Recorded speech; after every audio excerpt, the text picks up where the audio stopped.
Call the meeting to order at 7:02. And let's stand for the flag.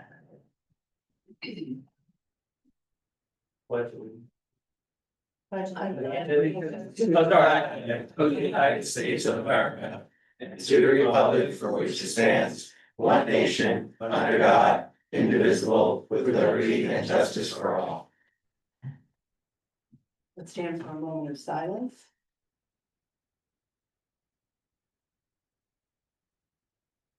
Thank you.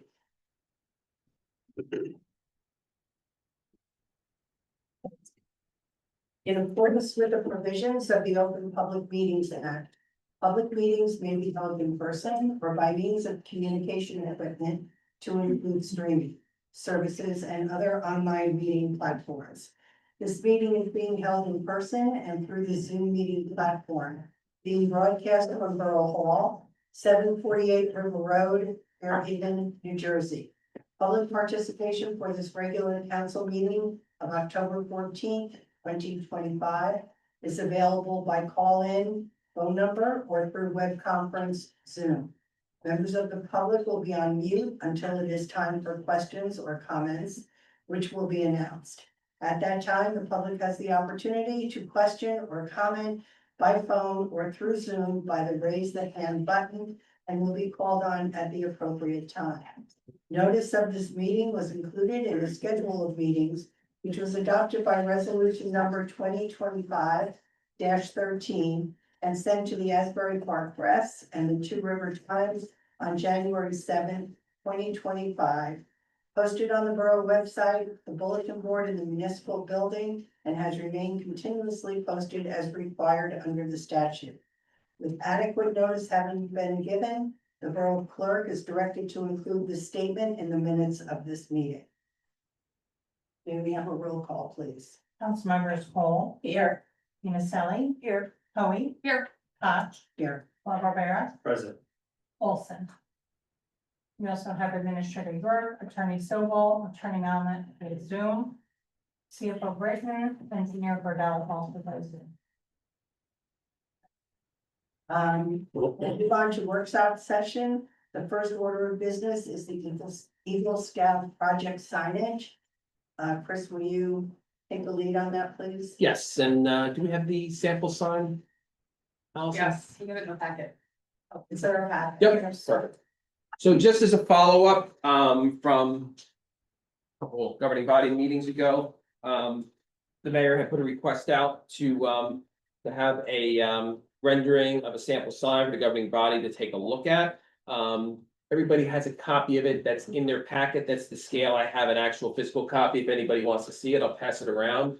The sign has the Eagle Scout logo on it, the borough seal. It has the name of the project that the Eagle Scout worked on, and it also has the name of the Eagle Scout and the year of the project on there. The goal behind the size of the sign was so that the sign would not be would take away from the project and that it should not be intrusive, while at the same time still honoring the project by having the year, the name of the project, and the Eagle Scout that was involved in it. And care was also taken to make sure that both insignias, the borough insignia as well as the Eagle Scout insignia, was put on the sign to give recognition to both. And the sign was actually the rendering sample was done by our sign vendor, who does all of our signs here in the borough of Fairhaven. Is this a wood sign? Is that what the color is, or? That's what the goal was, to make it a natural color, rather than, you know, a blue or something that would stand out. Obviously, again, that's a rendering, so we did it on a piece of PVC material. We didn't want to, because in case there were changes, we had to have other samples made up. You know, we used something that was cheap and inexpensive, but we would use a higher quality material so that it would obviously last, not fade, and also blend into the natural area, look like it's part of it, not that it's. I like the little blend. It's small. Yeah. Yeah, so that was so in speaking with the mayor, that was the parameters. So those are the parameters that I was given for a sign about that size. That's what they were looking for, again, so that it wouldn't take away from the project, that it wouldn't be, you know, the sign, you know, wouldn't overpower anything, Definitely well, not it's, gonna overpower. no, it's not gonna overpower anything, it's the size of an index That's gonna card. be attached to though, cause like if it's attached to a pole, the pole can be wider than the sign. You have the pole, I don't have the exact dimensions of the pole, but the pole would roughly be about the same width of that sign. It seems like, I get that we don't, it just seems a little small, like for a sign, for any kind of sign. Like, I don't even know I that it think was it's supposed to be more of an acknowledgement than a sign. And it's, I think, is it the same size on the big hotel? What's that? Is it the same size as the sign on the B hotel? I am not sure the dimensions of the B hotel. But is the B hotel attached to the B hotel? Cause that makes more sense, like if it's part of like something, but like that alone, like Can this we, alone would almost. can we just back up for a quick minute? Right? Yes. So where the conversation left off was, we were gonna come up with a standard sign, right? For Criteria. Eagle Scout And we are project. gonna start with Eagle Scouts to ensure. So is what we're talking about twofold, that going forward. For any scout project, right? That this is the standard size, standard color, standard template, all of that is. I think it's going back, it's a retroactive. Yeah. 100%, we'll have to, yeah, but I just wanna start first with the standard, That's right? fine. Cause then we have to adopt it and make sure that going forward, Chris, Andrew, right, that whatever it is. And then the second thing is, let's answer that first. So is this the standard that we're saying? So this is the sample of the proposed standard for Eagle Scout project signs.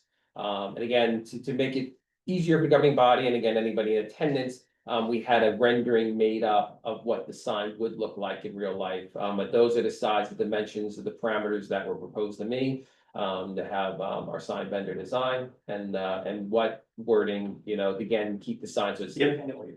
Yes, Yeah, so you can it's take not it. additional information, so it acknowledges the project, the year, and the Eagle Scout, as well as with the insignia. Love So everyone. moving forward, is that sort of the size we're looking at for other projects then, because this is not, one, gonna fit a lot of information if there were to be more information put on another project signed. Can you just hold it up for me, like, can I, like, if I can, I just wanna see how far I can see it, It's an index card. like. It's a little small, I don't know, I think it's small. I would love to hear from like the Eagle Scouts, though, just to hear their feedback too, but that would just be. I worry that if we're setting this standard, then. We don't have a lot of room to grow for the next standards. I think for tonight's discussion, we're only talking about this template. But I think it's, the problem is it's starting our conversation, it's starting the set of standards that we're holding. Mayor, the chair, permission to grab something from the audience? I don't wanna be Is on that front what of our project. I'll grab it, yeah. I didn't know what you were to. Next to each other. So is this? This was, I'm assuming, yes, Oh, this this was is the the bike one. repair shop that, I think this is a little too big. I think that's too small, that's too big. I think there's gotta be a happy medium somewhere, but. This is a 5x7, I guess. That's 3x5. 3x, sorry. 3x5, yeah. I think. Right, something in between makes better sense. Just to give it some scale. Listen, I love the color, I love the material because it has to survive, we wanna think about the costs. Right, I love the content, I love all of it, I just think, He's showing this picture that shows like kind of scale to. well, yeah. I get it. Well, to not belabor this. Like, it's too small, that's too big, something in between. What's the next, like, I'm thinking index card, next Well, up is 5x7, then you have 8x10. 6x8. 6x8. 8x10 be that piece of paper. Yeah, this is. I think 8x10 is too big, I Yeah, think 5x7. 5x7 and 6x8, if we can see both.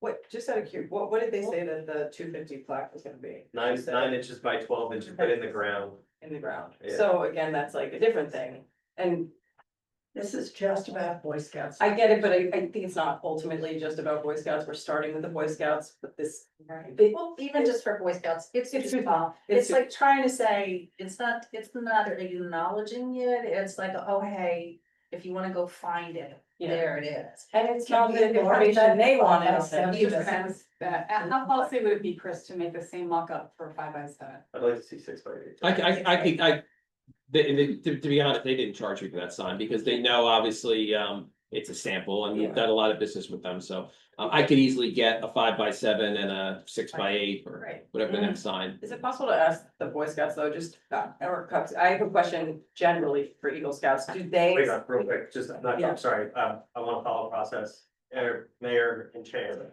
Council I'm sorry, thank you. Are we like, do we need to like get permission? Do we need to request a motion to allow a member of the audience during workshop? Like, We can I just want to make open up for sure. discussion. We're having a discussion. Yeah, I have no problem. I guess my question for you guys is.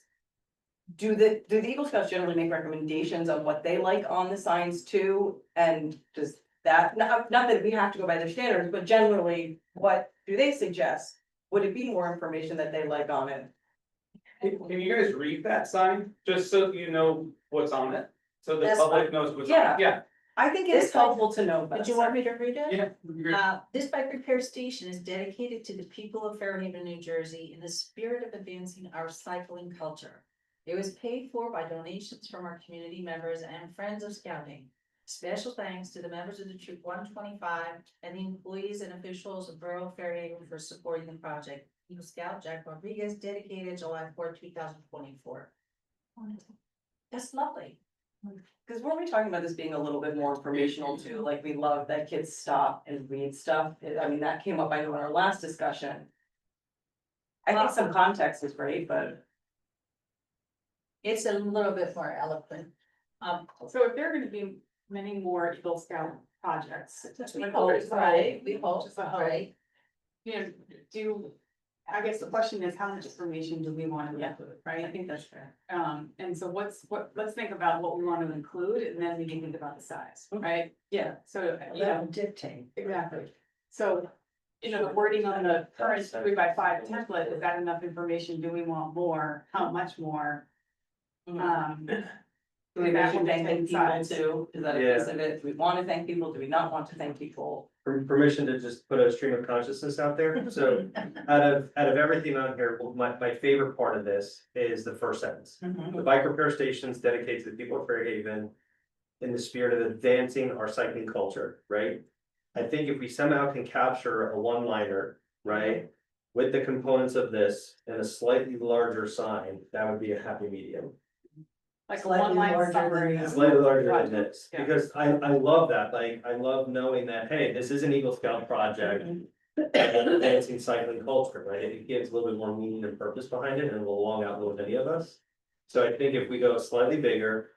And within the standard that we've set, this one sentence liner, I think that's a happy medium going forward. So it's Eagle Scout project purpose in a one-line statement. And then what does it say?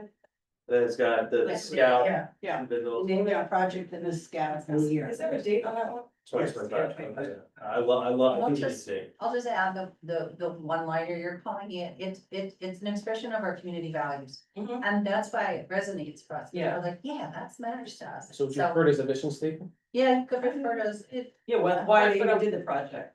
just a sentence about One what's sentence. the reason for it. I think a one sentence, it's I like, think that's all you have to add to it. But it'll need to be bigger in order to accomplish that. and we also last time said like. Actually, I already said, we're good, because scouts covers everything, okay, cool. So And, that- and the Third Street Trail's happy with that. With having a sign that size. Oh, I don't think they have an issue with the signs, Third Street Trail, right? Just getting kind of, no, that was, the issue started from here, not. So we're gonna increase the standard to address the size, we'll get 2 size copies at the next meeting, and the other component of the standard we're gonna add is a one-line. Yeah, Mhm. purpose. Purpose, mission statement, culture, what, how. Well, the way in which it connects. So, Okay. so since I don't want to write Charlie's mission statement for him, what I will do, for the 2 sample sizes, I'll just break it down what goes in each line. So we'll have That's the, awesome. yeah, and then that way we have a standard, I won't have anybody's name on, it. We'll just break it down, what goes in each one in line. My question will be to the governing body, what sizes, do we want to bring back for the next meeting? I almost think, 5x7 is not gonna work, once we add a sentence. 5x7 might work with just that- that. Too small? I think that still might be too No. small. with About the- 7, 10 by I 9. don't think it should be any bigger. I don't think it should be, I mean, there's gonna be multiple projects, hopefully, right? Yeah. No, maybe Let me, bigger. let me look up standard sizes, because we don't want custom size, because then that's cost. Well. And they cut them to whatever Yeah. we want, it's not a, that's Just not a. because this affects mostly the Eagle Scouts and obviously the look of the town, I would love to just hear their thoughts. Is that allowed? I thought that's what Chris gave us. Well, I don't think they. Chris, do you have anything to add? You guys want to have any feedback? I was seeing it as scouts, you guys want to make it? Is that comment on the agenda after the fact? Then? Should we be keeping it? We just asked that question though, I think, right? You said it was okay. Oh, okay. Chris. May I approach? Yes. Of course. Chris Rodriguez, 134 Pleasant Drive. Eagle Scout 1986, father of Eagle Scout 2024. Jack Rodriguez, who's not here today, is playing soccer with the mayor's son right now.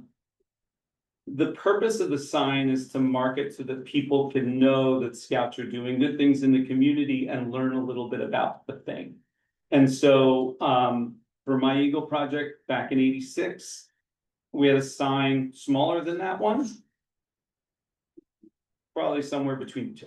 Not quite as big as Jack's, but that one, the focus on Fairhaven, I handed that around, it just shows the sign relatively speaking how big it is. When you look at it in context on a building, next to the sign, next to the unit itself, it's appropriate. So not every sign is gonna be the right size. The one at the B Hotel, is an 8.5, sorry, 8.5 by 11 sheet of paper. It's just a sheet of paper. And it's literally like stapled to the side under a piece of plastic.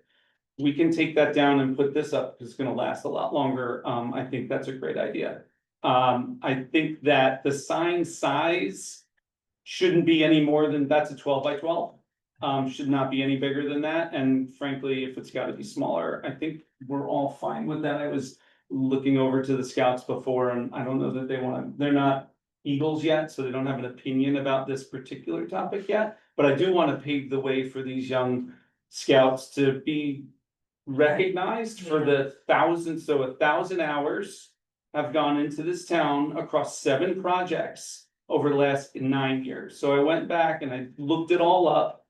I think we've gotten 1 complaint about 1 sign over 9 years. And so for me, I'm a little upside down right now on how we're spending this much time on it, but I do appreciate that we are, and we're gonna get it right. I think the big thing I wanna see come out of this is, what kind of wording can we put on it? The seal, the badge, the youngster's name, the date, and then like, how do we frame that sentence is really important. Do we come back here so that Charlie can come back here with his sentence, or Owen, or Aiden, or Kayla, or anybody? And do you guys want to be involved at that level, or do you want it to go through DJ? Do you want to delegate that? That, in my mind, I would suggest just to respond to that one piece, you could almost structure it like an ad lib, and that could be developed. Yeah. By anyone at central office, and if it doesn't fit, then they can get on the phone or talk to one of the staff, that's my opinion. I don't think it If has to we come back govern to us. the components, our work is done. No, I think once you give some guidance on what. Yeah. That's what an ad lib Yeah. is, like, you can That's- structure that portion that speaks to the community values, I call it that. Yeah. And just, they can fill in the blank and. about a template? Yeah. So I guess my question to you is, do you feel like what we're promoting, Yes, we're suggesting I is did. enough? Okay. I that was think it. it's That's- great. The size doesn't Is that- matter that much. Big enough? This is, This this is is too too big. So Chris, No, that's Yes. the. Hold on one second, hold on one second. So in the future, once they set these standards, the Eagle Scout present their project to the governing body for their approval, they should have their deadline or whatever. So, I don't know if Sure, you- that has. beautiful. This way, when you guys approve the project, XYZ. There you go. you approve the you sentence. approve the signage too. Yeah. So either. Great. May I make a motion? Well, it's a personal question. Yes, Can you present us with a template for 2 different sizes Yeah. that would reflect the Yeah. information we're looking for? yeah, just, I would just like to have some guidance from the governing body, what sizes, I can get 3 if you wanted to, you know. If, I was gonna say, we do 3, 5 by 7, 6 by 8, and 8 by 8. Yeah, Can we get agreement on what we want to? 5 by 7, 5 by 7, 6 by 8, 8 by 10. I don't think we need the 5 by 7. I just think the visual means it's so So you can- powerful, right? I'll get three, that's fine, but again, with these signs, just, because I don't wanna write Charlie's statement, I Can just we- want, Sir is on the line, she's okay, attending. so- I'm just gonna write a template You though. know, Yeah, hold on, can we back up for a second, that one line, what is it about? Are we saying, is it the purpose, is it how it ties to the community, is it, no, I think we need to be prescriptive. Right, like, I understand, I agree with your point on an adlet, but we have to agree on what we want that one line to summarize. Is it how it connects to the community, is it the purpose of the project, is it both? Don't we give that creativity though to them? Yeah, Why would we, because it's gonna be part of the template, so for the next Eagle Scout projects, the right? essence of the project? I think, and how it ties to the Tracy was community. saying, Councilwoman Cole was saying how it ties to the community, which is Well, perfectly right. I think that's the same I thing. just think we need to be prescriptive. Why don't you just say, how does this tie into your community project? Okay. Yeah, Yeah, I think they I'm get a just lot. saying, we need to give you that. And then it could be a And mission Charlie. statement, it could be a purpose, it could be anything. Okay. And I think maybe for this, since you already have the one sentence that's already been done for this, we'll like it, why not just make the 3 examples of this one? Make your life easier. Right? It doesn't matter, I mean, Okay, I'll just get them done, that way we have a template that's. I'm good with that. Can I ask one more question? Are we then going back and making all the Eagle Scout projects conform to this? That was, That's that the- was the intent, yeah. So Or they'll pay for it? 3 sizes, 5x7, 6x8, 8x10. These components plus the one sentence tying it back to Community values and the mission or purpose. beautiful. Mhm. Cool. When we bring it back, and then when we bring it back, we have to workshop it again, sorry. You're gonna have to create an ordinance for site regulations.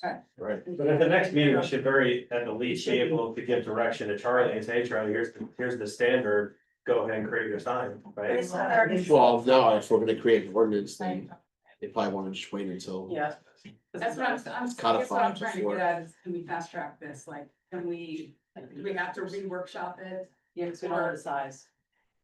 Right? Can we approve it? You want to workshop and introduce in the same meeting? Yeah, like I'm trying, and No. let's, in fairness to the scouts, like, let's get moving on this, right? We have.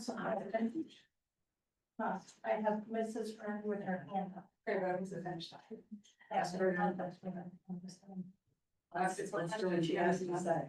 Can we fast track this in any way? I'm just, in fairness to the scouts, I think we should spend a lot of time on this. I'd be comfortable out of the next meeting, saying, Charlie, you can go ahead, but hey, Yeah, I would do- I'll work on the ordinance, Can we have the ordinance ready with just a blank on the size? Yeah, that's all we have to fill in, is the size, and get everything else done, right? well, the problem is I'm gonna draft an ordinance. And then we're gonna have to make a substantial change to the ordinance by including the size. And so And we don't know. I'm not gonna have. I mean, I could draft ordinances and, 3 different ordinances with all different sizes and then we could approve one of them. I mean, it's just. An ordinance without size and just. No, because the size is, what's probably most important, like for everyone is, is it gonna be a billboard or is it gonna be And then Okay. next- a post-it note? Councilman, his sign is currently up, I believe, though. So he does, I think, right, we let the sign go Yeah. up, so there is some representation. Mrs.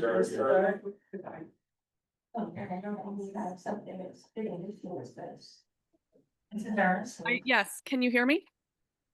Yes. Okay, I wasn't sure. Sorry, I'm not there. I've got a terrible head cold, so I didn't want to come infect all of you. That's why we're not there. Anyway, I wanted to also, Just name an address, please. oh, sorry, Gina Earn, 47 Ave. And I wanted to go back to what Chris Rodriguez said.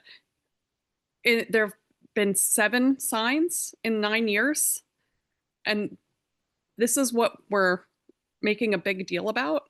Does anyone else see this as a little bit odd? And also, we're making the signs smaller and harder to see because we don't want them to stand out, but we do want kids to be able to see that scouting is great and we're promoting it and look at what you can do for your community. It doesn't make sense to me. I feel like we're talking it out of both ends with these. And it's not like signs are popping up all over the place. Very few scouts make it to Eagle. they're not just going up willy-nilly all over the town, the same way a lot of the political signs are and the athletic signs are. And those don't seem to be an issue. I granted those are not permanent. But But their size is also determined by ordinance. So, Mr. Aaron, this is Andrew Sobel. I respect your, your statement, and however, everything has to be uniform, everything has to be codified. And in order for this to be something both permanent on whatever, a tree or, at the place where we're honoring that Eagle Scout, is that everything has to be uniform. We can't just say, okay, this sign is, subject to this ordinance, and then that sign is, subject, there's signs on River Road that are different from the signs that are on Ridge Road. So we have to make sure that there is an ordinance in place, because hopefully this is something that's permanent and goes forward, where we know that the Eagle Scouts don't have to come to every single council meeting and have the same, banter back and forth. Because I understand, the frustration, however, there has to be a process in place. And this will allow the Eagle Scouts going forward to be able to affix that sign just with the approval of their project, so. And I am It might fine be- with there being a standard, because I do think that would help it be recognized. Like, hey, that's got to be an eagle sign because you see them all looking alike. I think that is fine. But what I'm saying is trying to have them blend in more. I'm not sure that that's the best thing. And it's not really to recognize the Eagle Scout, it's to recognize the project and scouting itself and to promote that. Thank you for the roll eyes, the eye roll. That was a good one. The gentleman who was just speaking before. I did not roll my eyes, but The intent, and that's why we want to add the one sentence to it, right? Like. Oh, well, yeah, I was gonna respond personally to say, I actually shared your sentiment, speaking for myself, and I think everyone on the council does want to acknowledge the valuable role that scouts play, and to really champion kind of dedication they put into achieving scouting, that Eagle Scout. So getting it the right size and allowing for the proper acknowledgement and the wording, I think that's what, we were given a template here to look at tonight. I think you heard, we don't wanna do that, we wanna do something else, and I believe that everyone is coming at it with the spirit of trying to do exactly what you just said, like properly acknowledge the effort, the role it plays in the community, and also proper uniformity so that it can be easily executed ongoing.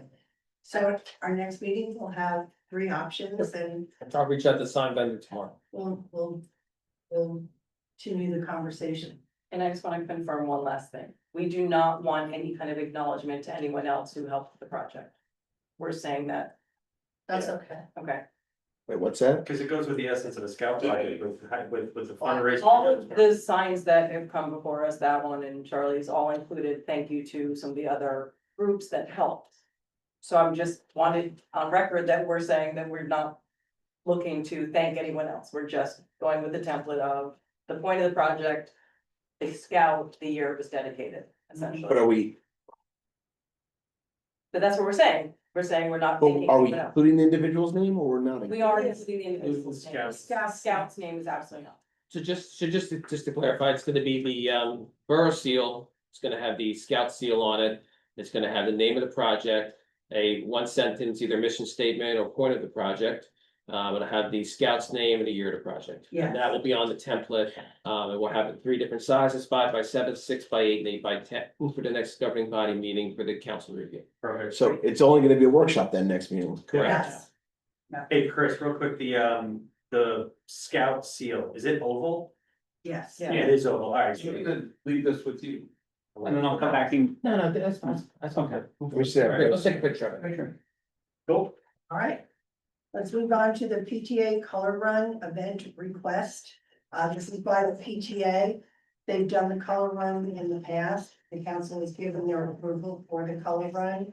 And they probably haven't done it since before the pandemic. So they're looking to restart this fundraiser. Does anybody have any My only thing is just observations? quick kudos, I love the form. Right, that puts Yeah. everything about it like a one-stop shop, it makes it super easy, love it, fully supportive. And Parks and Rec approved it if there was one over. Is anybody here from the color run? Anything you'd like to add? Hi, Kelly Guerrero, 171 Oak Place. Just wanted to say, yeah, we're trying to bring back the color run. We did do it last year. That was the first year back since the pandemic. And then we're trying to kind of grow on it every year, make it more of a signature town event. We've been looking at some of the neighboring towns that have really successful big runs. So we're trying to bring this back and make it more of a signature annual town fundraiser. And while we're here, we'd also like to request permission to put up some signage around the town. Specifically, we'd like to use either the current Dermer Dreams location or current Farmers Market location. Those will both be completed, I think, October 26th and November 8th. So if we could use one of those to put a banner with the color run.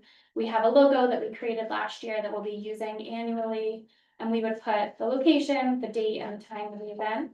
And then also 10 lawn signs that would be placed with permission on some of the streets around town with the homeowner permission, as well as yours. Private property, yeah, homeowner permission of, some of like the more populated streets. What are the dates you're proposing for the signage?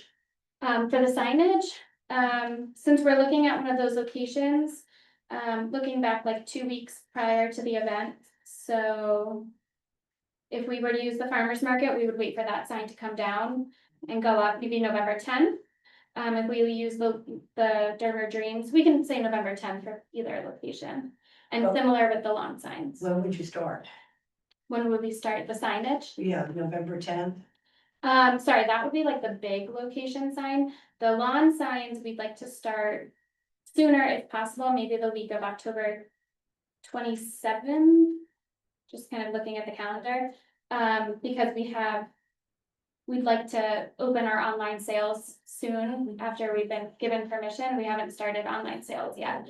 So, once we can open online sales, we'd like to have them up. We need to close those at least 2 weeks prior to the event to get, we have t-shirts that are going along with the event. Question, on the form, one of the questions is who will attend? Is it Fairhaven only or open to outside of Fairhaven? That part wasn't answered, it just says pre-K to 8th grade, is it? Okay, that's our target, would be pre-K to 8th grade. But just Fairhaven? Fairhaven School, but I think that if other towns would like to attend, that would be great. I would assume that most of our audience would be Fairhaven Public School attendees. Okay. And that's where we'll be The only reason I'm asking advertising. is, we haven't in the past, I don't think we have advertised via sign, school sponsored events like Make It Up, Harvest Fest, etc. So this would be, I assume this is already gonna be marketed within the schools, right? Separate, Yes. like okay, so I guess the question. This is not a school sponsored event though, It's because that not. would be governed by the Board of Ed. PTA. But PTA does Harvest Fest too, and they We also do. We love those like, signs. The spring fundraiser, I'm just saying, like, we haven't done this before, I'm just bringing it up, so this would be a little bit different, right? Because we've had PTA events before that have been marketed through the school for our community, we haven't necessarily put up signs. The signs are different, but we do have the scarecrows, which are that's Harvest Fest, so. But they're the Harvest Fest Day that we don't market. You know what I'm saying?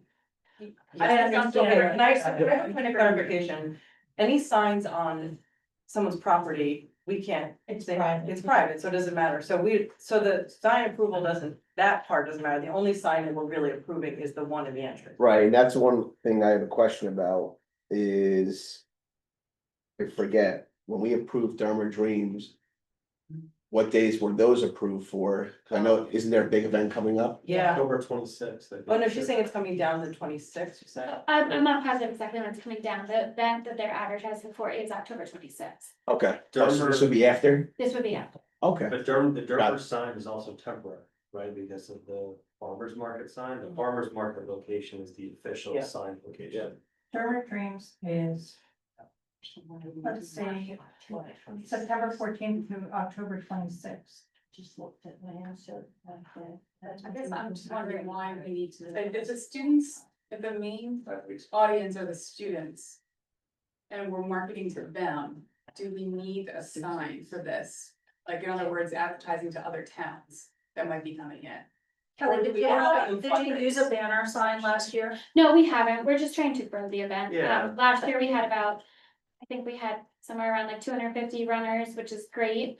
But again, like I said, we're trying to kind of bring it back and be more of a signature event and be a little bit more of a successful fundraiser for the PTA. As long as it's within the signage, requirements. And if it's at the same location as the Dermer Dreams, which is coming down, you said October 26th. And then Farmers Market has one more event. Yeah. Is that in November? Yeah. November 8th, you said? Right. And when would your event be? Our event is November 22nd. So they're saying the tenth. They're looking the 10th through the 22nd, so no one would have that spot at that point. Oh, I understand where Councilwoman Coe is coming from, though, like, where do we say yes and no to different events? Like, now you're saying we're opening up our big kiosk space or, primary space for PTA. I understand. I'm Why not- you're asking this it's more of an question. Observation, I just think Yeah. it's an Yeah. important thing to know. or, this goes into zoning, right? Cause this is a land use type of application, obviously not going before a land use board. If we've approved it for Fairhaven Farmers Market is Yeah. not only for Fairhaven. Yeah. And Dermer Dreams obviously not for just Fairhaven, 'cause It's that's, it's a great that might be, event. right, Wanna grow so it. we have to be Got careful, designated in we COVID. wouldn't be able to not deny. Oh, the colors of it. 100%. Not that you were bringing that up, what I'm saying is as far as spot zoning and, Yeah. making sure that. Fit into other students, right? It's also the location of the event, so it's especially pertinent to our event, Right, considering yeah. we're at Fairhaven Fields. Yeah. Very nice. Oh. So you're just asking for the location coming from Red Bank into Fairhaven. I mean, What about Ridge Road? I think it's on Ridge Road. Right, the By current Fairhaven routines is like, Fields? Oh, it's you're, on Ridge Road by Fairhaven Fields, it's like a, And then what yellow. about by Schwenker's Pond? Did you want that as well?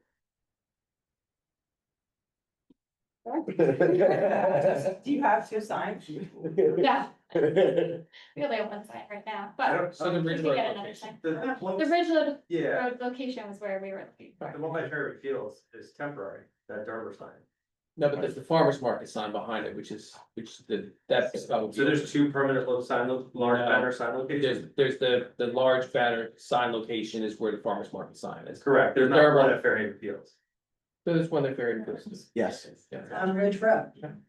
Right now, you have the Dermer one, probably a couple feet away, as the Fairhaven Farmers Market sign, but that's a temporary location. So can I do a motion then? Let's do it. I have a Oh, motion, I have some questions though. go ahead. Sure. Under, equipment requested from the borough. 10 tables for the race check-in and DJ. Have you talked to anybody about where you're going to get those tables? I've talked to DJ Breckenridge of the rec Right. department, and he said that he would kind of walk me through the site and make sure, and that the tables would get delivered several days before from the rec department, I believe is what he said. And, he would walk me through the site and give me a little bit of like the lay of the land of where, things can be set up considering the DJ needs power. So he's going to arrange for the tables to be delivered and picked up? Yes, yeah, I can look at the email. Chris, is that done through DPW? That is done, so DJ would put a work order into Nick at DPW and then it would be delivered. And so the borough would pay for that? Well, it would be done during work hours. I don't believe we would have anything done during off hours. Okay, I mean, normally what we do is we drop it off, put it in place, they set it up, they tear it down, put it in the same place, and they go pick it up. Yep. Correct. So we're just keeping the standard that. Yeah, we wouldn't require overtime for somebody to come out on the weekend to get it. and then what about, police and fire? We've contacted Chief McGovern to request police presence at the event, similar to the presence that we had last year. We were completely contained within Fairhaven Fields. So for this. They're all within the field, so there's no cost, we just said somebody go there and check No, out. no road closures, none of that. Yeah, there's nothing, we'll get with the detail and stuff, but there's really no cost to us at all. It's all within the- And you're strictly a nonprofit, right? Strictly not, well, PTA, Through the PTA. through the PTA, Right. And You're not a my- for-profit organization. Yeah. my last question is, what about trash? Did you talk to the DJ about that? Similar to last year, we are going to contract waste management, and I believe we pay a fee of $75 to request trash removal from the event. Okay. That's So that- coordinated through Azalea Suburban. Okay, great. Thank you. Great. Thanks. Oh, wait, So. you wanted to make a motion, Michael? Can I ask 2 more questions again? One, insurance. PTA insurance would cover the use on public grounds, Yeah, so no concerns there.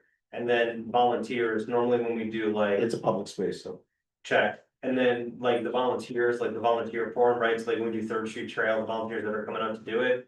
Because it's in public space, we they have to sign our volunteer waiver, they're good. No. Perfect.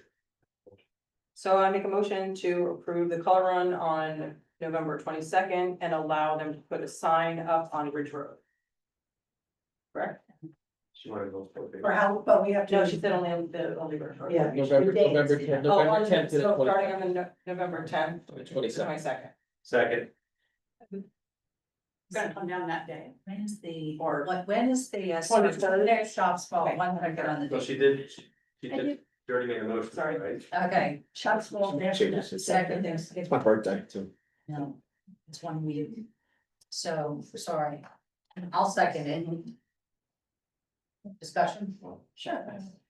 The shops fall I, Saturday is on Saturday, the 29th. Your event, Kelly, is on November 22nd. Right. So I know that the business district would have signage planned for that. I believe over the years, yeah, there traditionally is signage. We do have 2 sign locations on River Road. One on Ridge. Sorry, guys, I have to think out loud. Aren't there 2 on Ridge? Did we just say? 2 on Ridge, 1 on River Road. There's 2 Two on on Ridge? There's 2 on River Road. So I went on Ridge. Well, they have, right now, there's a temporary one for Dermers, and then there's Right, because the back to we back, have 2 signs overlapping, but normally it's just one. normally 1, correct? Allison, do you know, and I'll just say Carolyn Ferguson is here. Yeah. I personally don't recall if 1 week is an adequate amount of time for the business district to advertise shop small. But because there's 2 sign locations, can we let that play out and understand that there might be 2 signs up at the same time? They have to make their request. Right. Well, and she only wants 1 of the 2, so 1 of the 2. She only wants Ridge Road, so why don't you take River Road? And split it. And then have the second, and then they can have, if we're worried about having 2 up on Ridge Road, then have them just take up the last week on Ridge Road if there are 2 signs. Is that Yeah, acceptable? I don't like 2 signs. Thank I'd you. rather see 1 sign. So you made the motion, I second it. November 23rd. November 23rd. I seconded it. So do we all need to, is it a vote by vote or is it aye or nay? Eyes wide open. It's all in favor. Aye. Aye. Opposed? Thank you. Okay. Thanks, Kelly. Thanks, Debbie. All right, next order of business is the wrestling registration sign request. This is where we need a sign standard. We've had all these from coming here, we can understand. So are they looking for a big sign? There, no, Is anyone here? it's, is anybody here about wrestling? Now, So they're requesting permission to post wrestling signs around town. 8 of them. Yeah, to promote signups for the upcoming season. The practice begins on November 1st. And they would like to place the same 8 signs in the same general location as in prior years. They would go up November 1 and be removed by the end of November or sooner if we would prefer. Is it, the workshop says October 15th and November 1st. right, So if you prove it tonight, oh, Not email, it's different. Betsy read it correctly, however, It's different. it is different on the workshop. We have the, Are they generally on public property? yeah, he does this routinely every year, same location. but he was told that, he approved by him, so he understood, he acknowledged. It seems like a long time to have signs on public property. To October 15th and November 1st. It's 2 weeks. It's 2 weeks.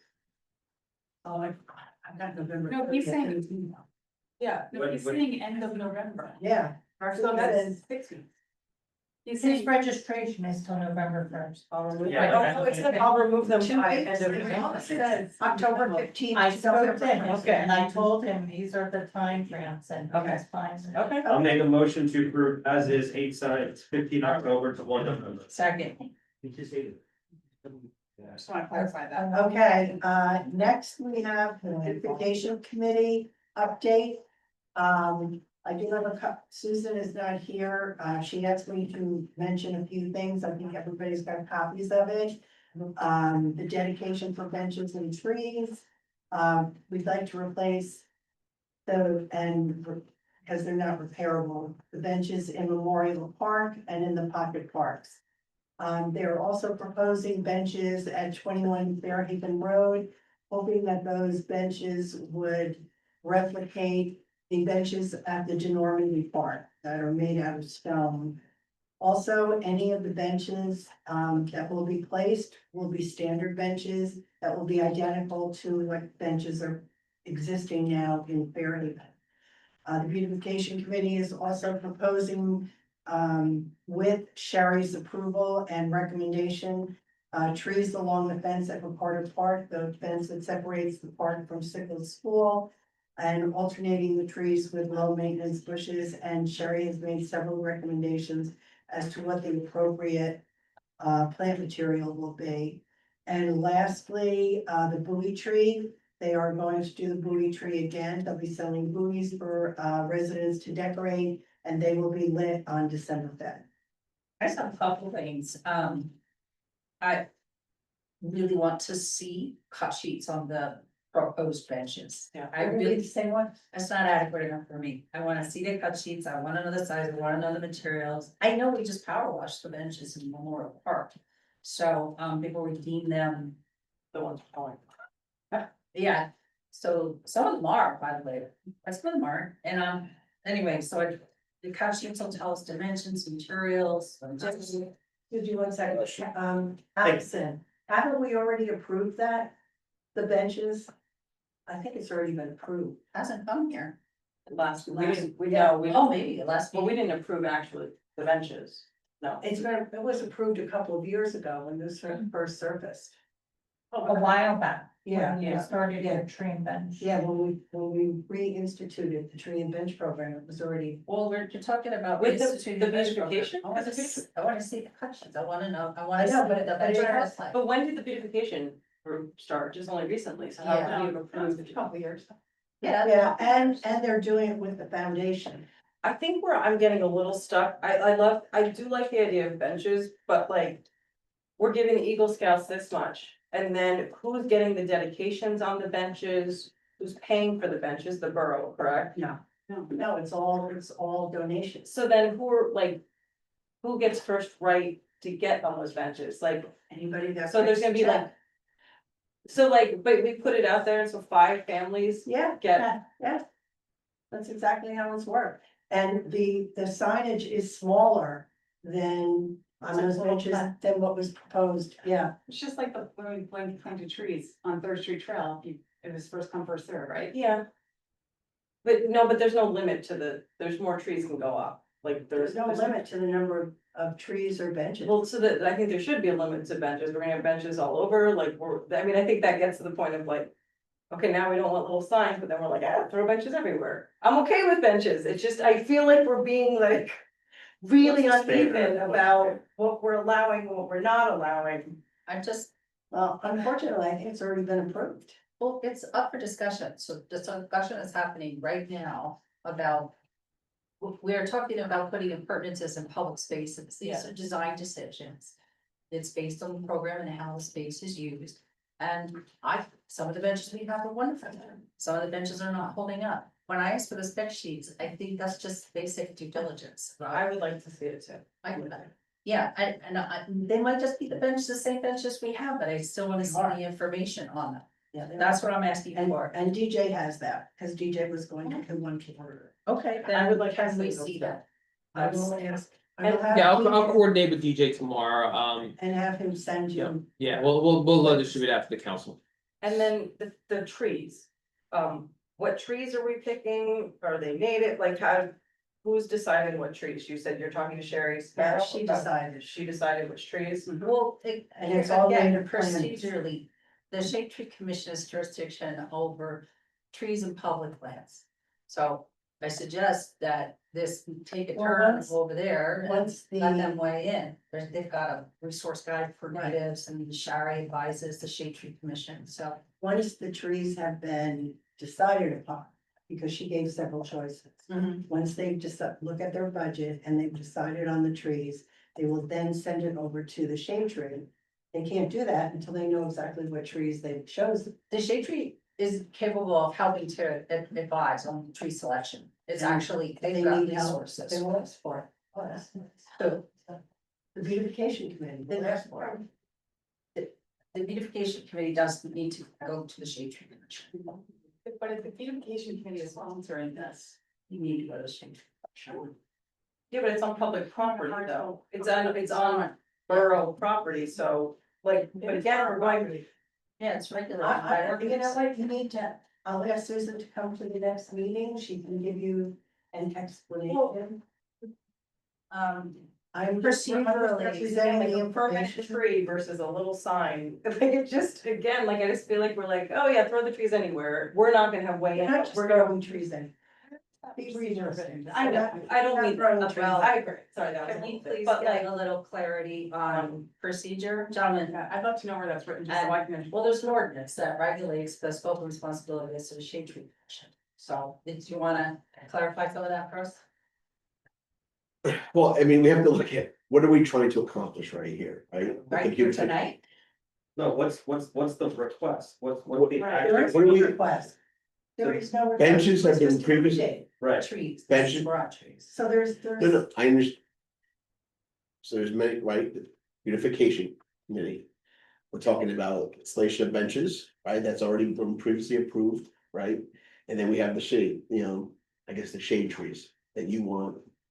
Are we looking to, plant them, or what would you like us to give you guys? So generally with, just to go back on the tree story, generally what we have done in the past, anytime we've done tree plantings, we have gone to our certified tree expert. To determine where that tree is gonna be successful. Obviously, yes, the Shade Tree Commission does have jurisdiction over the planting of trees, however, they are volunteers appointed. And there may be members on that board that don't have the technical knowledge, so that's why we hire professionals to make that determination. So as far as planting locations, even with this 250th tree that's going over in the Fairhaven Fields, we had a discussion with Sherry to determine what would be a location where that tree would But you as the governing body is going to make the ultimate decision. Well, in So- collaboration with the Shade Tree Commission, Shari is a technical advisor to the Shade. Tree Correct, yeah, Commission. she's an advisor to the So- Shade Tree Commission and the borough. But ultimately, again, the governing body is the one that's gonna make that determination. The Shade Tree Commission could make a determination, say they want trees in in a bunch of these locations. But if the governing body doesn't go with their recommendation, they have the right to do so. So here's where I'm coming from. They have human forestry management plan, which is a function of the commission. A pre-inventory tool that helps track, Arbor Pro. Right, exactly, which should hopefully get better as they're identifying, mapping and tracking trees that are. Yeah, our planted. Arbor Pro system is actually very, I even, just a quick anecdote here, the recent plantings that we did with DPW and the PD, we just uploaded those schematics and that plan is Arbor Pro, That's so. great. So that's something, I mean, we're talking the last couple of months, that was just recently uploaded in Arbor Pro. So that we can track that, so we have, and that's a successful system, and that does help as well, and Sherry has access to that, Nick Porchinski administrates it. And that helps us determine, where areas, but obviously, again, a lot of it comes down to not necessarily areas that don't have trees, areas where those trees will be successful or Yeah. there, so. So. And especially whatever So species them we're. in the group helps to maintain that inventory and improve it. Doesn't necessarily defer to them and any kind of authority for permission to do it. That's like what happens here, Yes, but. Maintaining their connection to whatever's. yeah, yeah. So it's- Main Street connected when we did all of the landscaping. Yeah, Yes. so if I could just chime in here, one, Betsy, very much appreciate the updates. I think the next step, if Susan Sorensen can come back, right? Give us a plan of how to reinstitute the dedicated bench program, right? This revamp reinstitute, so what's the plan to do that for us to plan on? For the benches, it'd be good to know the exact locations, and then for the trees, if Susan at the HESTA beautification could coordinate with STC. So they can come back, it can be a coordinated effort, I think that would be the best next step. We're also seeing the buoy tree here, that was approved at the last governing meeting, not even. Go back on the trees for a second, though. I just wanna keep in mind that we're gonna put in a new playground there. And there's gonna be a lot of work done at that site, so I don't know. Like the timing, we wanna plant trees before the playground. No, we probably want to plant trees after, Right. you know, at that point, or at least if we're going to plant trees there, we want to make sure that they're nowhere near the, you know, the area where the playground's going to be. Okay. So we should coordinate with Rich and DJ on that, and then on the benches, we shouldn't put benches at 21 Fairhaven Road yet. Until the plan is, No, this was just an update. It's not asking permission. It's not saying we're definitely going to. totally get it. This is just things. As- we're discussing. As Susan prepares the exact locations and the approval that she wants, my only feedback to her is. Don't put that 20 Fairhaven Road yet until. Nobody's gonna do anything until it's not. And I'd love to see the bench, just so I mean, I'll go over there. I already, I'll have that emailed out to the council Benches, tomorrow. want to see the stone benches? They're on Janor at the. I know, Janor I've seen that. I've got sheet will give. I mean, I'm That's for but all- if it's like the. Shop. Yeah, exactly, dimensions. It's, Yeah, I'll have all that out to the governing body tomorrow. and then the 250th. They have several events that they're considering. And within the next month, they will, have a calendar proposed with, event proposal dates. So that will be available for the entire community. I have a question about 250. That's also, I'm excited for all those things. Have there been meetings for the, like, there's a 250 committee, correct? And have they all? Three. Did them 250, okay. Am I allowed to, like, are we gonna talk about the other piece of the updated email, or are we just? What would you? Oh, that, you know, that neither Marie nor Jake Room are here. Okay. So I think we have to defer that until they're here. Because, The location and the tree and all that was approved and done, we just want to have a Yes. follow conversation on the fly, yeah, not on the agenda, but. We have the email on it, I don't know if we wanted to, I was just following up because she gave it the size. yeah, it's 9 by 12 on the ground, but we don't know the content, right? In the ground. Why don't we wait until we have all the information before we Perfect. dive into it? Betsy, can I just throw something out there? A lot of people ask about Oktoberfest, just as they're talking about, not this year. not, I know not this year, is that on the? It's side? planned for next year, yes.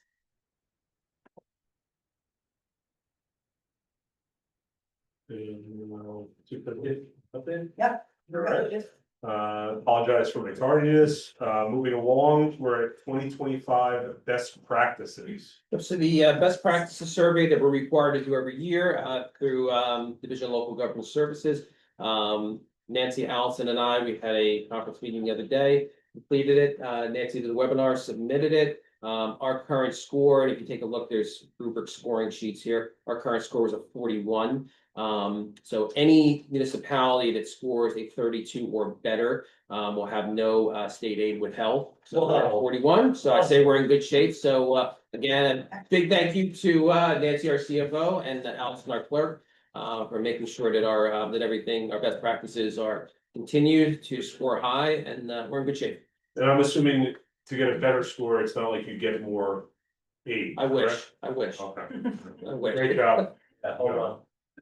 So we just need a motion to. And so a motion to accept as, Motion. Second. all in favor? Aye. Anyone opposed? Thank you. Next up, proposed amendments to the stormwater management ordinance. Awesome, okay, Rich is online, so is Christina. Is Nick here? his son's birthday. Or his kid's Happy birthday. birthday. But Nick has been involved in every step along the way and everything. I'll go, if I can just give an update on this. Of course, of course. Okay, so, I wanna kind of put all the data points out there and then Christina, we'll get into Q and A back and forth. So back in 2022, the zoning board identifies two pain points in the borough code. One is related to riparian rights. The second is related to a loophole in stormwater management specific to minor development. In 2023, the governing body closed the loophole with riparian rights and went through that process. Concurrent to that, we turned our attention to the loophole in stormwater management. So in fall of 23, we put together, working across every component of the borough. Planning, zoning, environmental, a whole slew of different entities across the entire borough to put together a draft ordinance that would look to close the loophole specific to, it was renovations at the time, so it's now being called minor development because the renovations considered minor development. So in 2023, and all this was presented to the GB. Then in 2024, what we did was we quote unquote took a real use case, and looked at applying all the stormwater ordinance components for the minor development. So I worked side by side with Nick Krasinski on this in the zoning office and went through the entire process to ensure that stormwater was addressed. In spring 2025, so 7 months ago, brought back all the information to the governing body and received the blessing from the governing body to work with all the stakeholders to ensure we put together an updated proposed ordinance. So that kind of summarizes where we're at. What was sent out, what everybody has in front of them is two things, and I'm gonna work backwards. The first is, and kudos to both Rich and Nick, who looked at months and months and months of data, is a proposed updated application. It's a Department of Engineering application. One of these is given out every day as of today. And what that does is it centralizes what an enhanced process will look like for stormwater management, specifically the minor development. The second document that was sent out was the proposed changes to the stormwater ordinance. What it all is specific to is minor development. The key folks that we've worked on along the entire way, again, just to go through this, borough engineer, we worked with Nick Krasinski, director of DPW, but he's also an expert in stormwater, zoning board, planning board, land use, environmental commission, zoning office, zoning board engineer. We worked with obviously borough council. Really, the goal was to leverage all the expertise. What's very important to note throughout all of this is that there were three guiding documents. The Watershed Institute has an enhanced stormwater ordinance. New Jersey puts out stormwater best management practices, sometimes referred to as BMP. And then the DEP has all stormwater best management practices and whatnot. So the innovation premium here, meaning us closing this loophole, isn't something new, right? Addressing minor development exists writ large throughout. So with that, one to get any questions on that, and then two, if there's any questions from both Rich and Christina, would like to do that, because what we would like to do is potentially cast a vote at the end to introduce at the next meeting. At the next meeting. Next meeting. And then put it in place the meeting after. Well, you have to, the process is you have to introduce it, then it goes to the planning board, it's gotta go through that, then it comes back, and then it can be adopted. We have the timing for that? We do, yes, sir. I have a couple questions. Yeah, if it's specific to like that Yeah. process, let me know. If it's specific to this, I'll defer to Rich and Christina on it. I'm gonna submit my questions to Rich in the absence of Nick. I'll just say, if we need information that only Nick can give us. Well, we'll take that as it comes, but he's a stormwater administrator. So Chris can take those questions to Nick after the meeting, and if if there's some issue, obviously that can be addressed immediately. Yeah, we can address it. I just want to point out, right, that Nick was involved throughout every step along the way, right? All the way dating back to 22.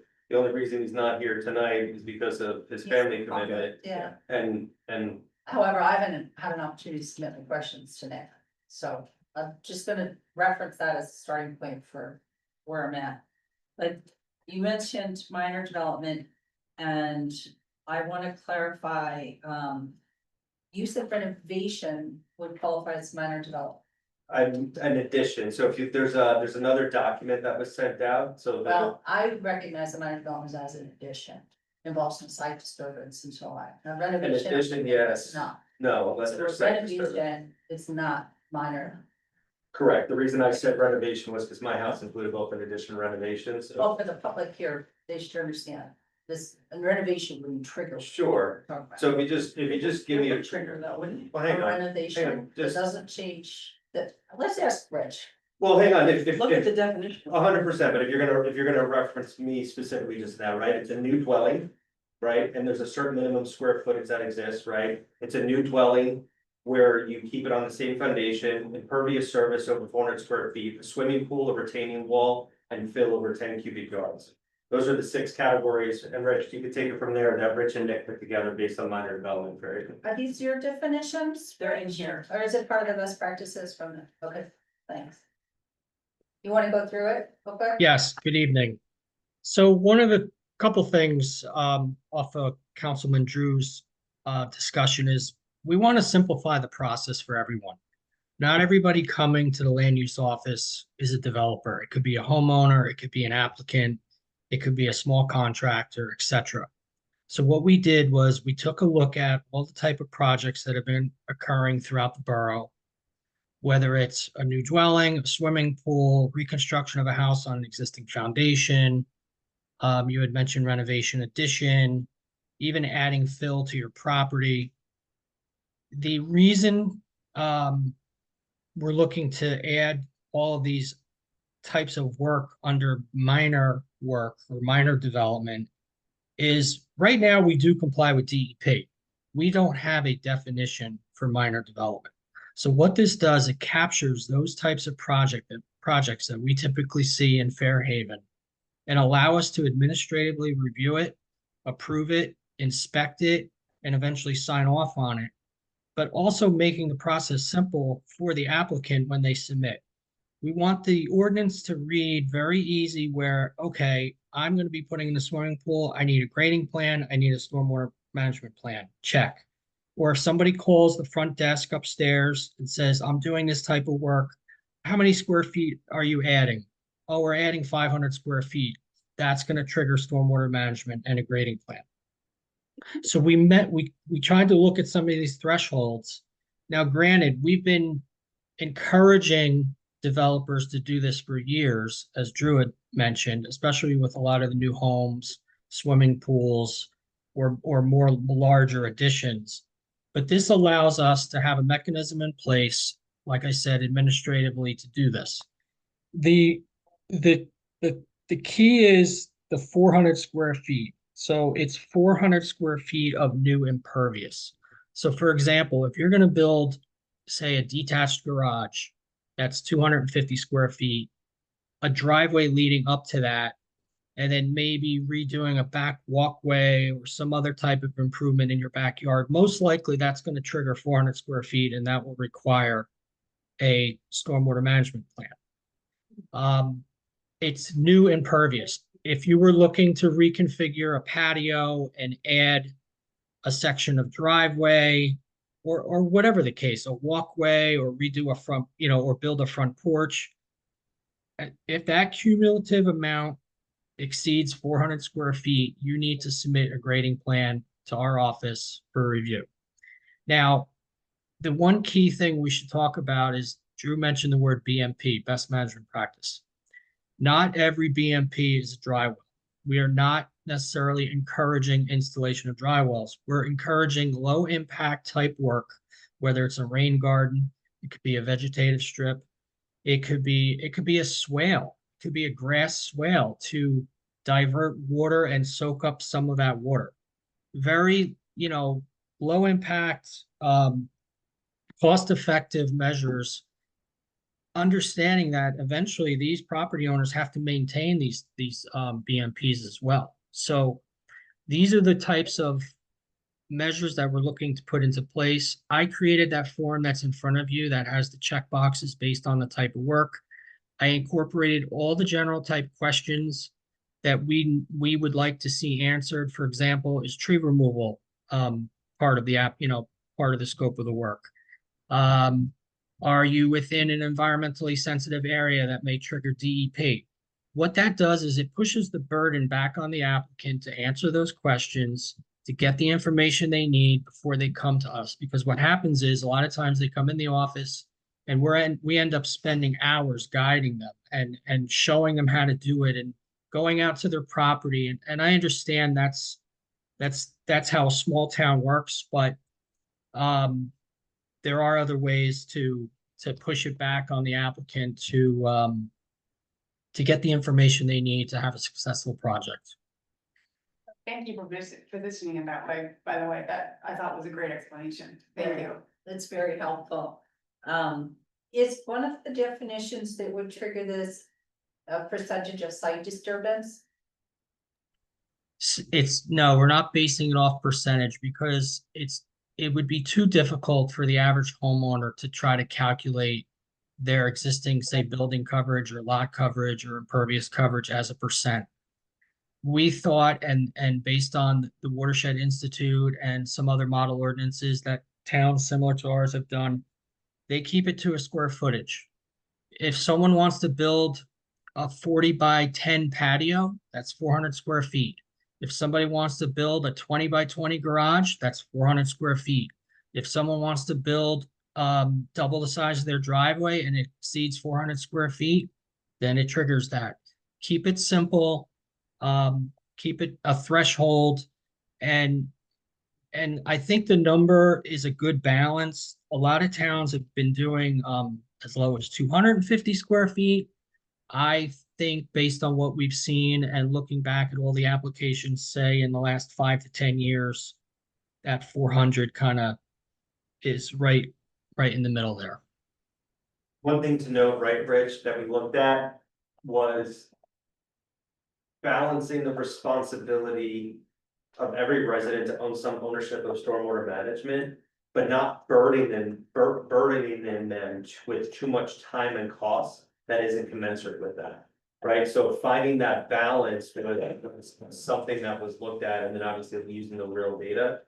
I want to also come back, the application that Tim and Nick updated, what's awesome about it is that it's actually simplifies the process. If the governing body remembers in previous years, all information was scattered, right? And it wasn't clean, it wasn't centralized, it wasn't a matter that's easy to digest.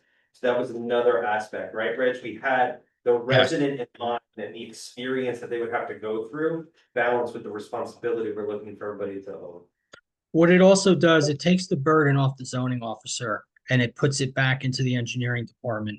Because ultimately we're keeping track of the site work, the disturbance at a property, how things are progressing at a project. And it incorporates it all into that one application that you have. I even included hyperlinks, so when it's online, when somebody goes on, at any given time, they can pull that up and they can actually click on that link and it'll put them right to the street opening permit process or ordinance, or whether or not you need to get a flood development permit, or what triggers tree conservation and removal, things of that nature, where all those things kind of need to be captured somewhere. We're not necessarily the project manager of all of that, but we have to ensure that they're complying and seeking those prior approvals prior to start of construction. Just a couple more questions, and I suspect there's more. Rich, when do you anticipate the state releasing the next wave of mandated updates to stormwater regs? So, what was the question? When do I anticipate what? The updates? When should we anticipate the next wave of mandated stormwater up. So we just did our update last year, which complies with the latest, and we do know DEP is obviously continuously reviewing and working on updates and changes to their ordinances. We do feel that this will come at some point, and that's why we're trying to get ahead of it, especially for, you know, a small town where we do have a lot of minor development and our projects don't necessarily fall into that definition of major development. And looking at what other towns of our size and character have done, I think this is a perfect way to get ahead of it. We haven't heard anything specifically from DEP when they're going to release the next round, but we do know they are working on these types of things. My last question at this point is this anticipated to be just this 400 square foot trigger just for residential? No, it would also be for any type of project. So if, you know, and this is something that we've talked to at both the land use committee. We're starting to talk about it at our downtown committee meetings that we're having. So we've also talked to the environmental commission, the green team. So we're trying to incorporate all these different groups and getting feedback from them. But for you have to go back to look at that definition of exempt development, and usually commercial business properties, whether or not they fall within exempt development, or if they have to go before a planning board or in some cases a zoning board. But yeah, it would be for those types of projects as well. It wouldn't be if like if they wanted to mill and pave, you know, doing repair work and things of that nature. It would be for increases. So. Can I play with one of those things? What would be some of the exemptions? I think that was what I was wondering. Like, what would make someone exempt? Like, what would be some of the? So in the ordinance, there's a provision in the ordinance where if the design engineer for that applicant can't figure out a way to provide some type of stormwater management, whether water table's too high, whether, you know, the grading on the property is such that's, you know, it's going to create adverse effects to the adjacent property owners. I highly doubt that that's going to come up, you know, if 1 out of 100, that would be a lot. So we just need something in the ordinance to allow us to administratively waive that type of requirement. And then there's a calculation, I believe, Christina, that's in there that if they need a waiver, there's a fee. So they're kind of seeking like a variance administratively through my office. Yeah, and that was another question of the fee. I know it really didn't seem like it was spelled out. The It's fee, not yet. And I Yeah. wonder if that's something we do need to spell out a little clearer in this. We have it in as a concept right now to workshop, but Yeah. we haven't developed a schedule for costs So for I that. just have that in here, pass the ordinance though, because we do mention it. We just didn't specify. Right. Right? Yeah. So, Right. can I take a step back though? Thank you, for all the work that everyone put into this. I specifically am very happy to read it. I told, Drew that I kind of read it like excited and happy for everyone in the future, but also sad that this wasn't in place a couple of years ago, but thank you for all of this.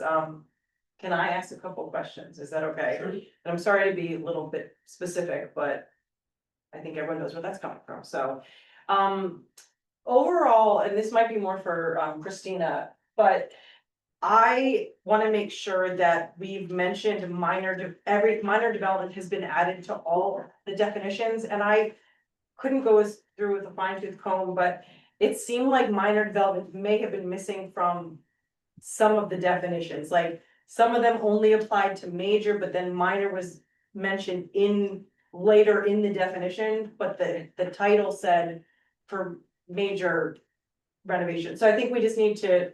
Well, that it'd be a little bit, you know, but I knew that there was some changes, but I did notice a couple places where it wasn't as consistent as I think it needed to be. This is kind of very specific. The county review agency, under that definition, it did say county board of chosen freeholders. I'm pretty sure this came from the original one, like you base this off of something in the past, but are they still freeholders? Or commissioner. Commissioners. So I think that has to change, which is random, but county review agency. The definitions also, I think we're missing, or might be helpful to have some of the best practices. The suggestions we give definitions for them, so like blue roof. If maybe we could add the definition for that and a couple of those, like our best practices, just describe what they are to people. Cause I think a lot of those, like, I actually had to look up blue roof, that was one I wasn't as familiar with, so. Christina, Rich, we can pull the definitions from the PMP directly, right? To pull them in the definition verbatim. We can, yeah, we can either put it in the definitions or we could put it in where we list examples of BMPs. I mean, my only thing is I'd much rather refer to it because what happens is these definitions evolve. And so Correct. the last thing just of what we've done is allowing the ordinance to become stale. So what we've done before in the past with ordinances is reference where they can be found and whatnot. So that if the state updates it, it Yeah. automatically reflects them there. I'm okay with that, I think it would be helpful for people to be able to reference the definitions though. And then just to respond to your other comment, Christina, we already know that there are what we would call de minimis changes such as updating and making sure minor development is spelled out correctly and conjoined in it. And when it's introduced, all of that will be taken care of prior, correct?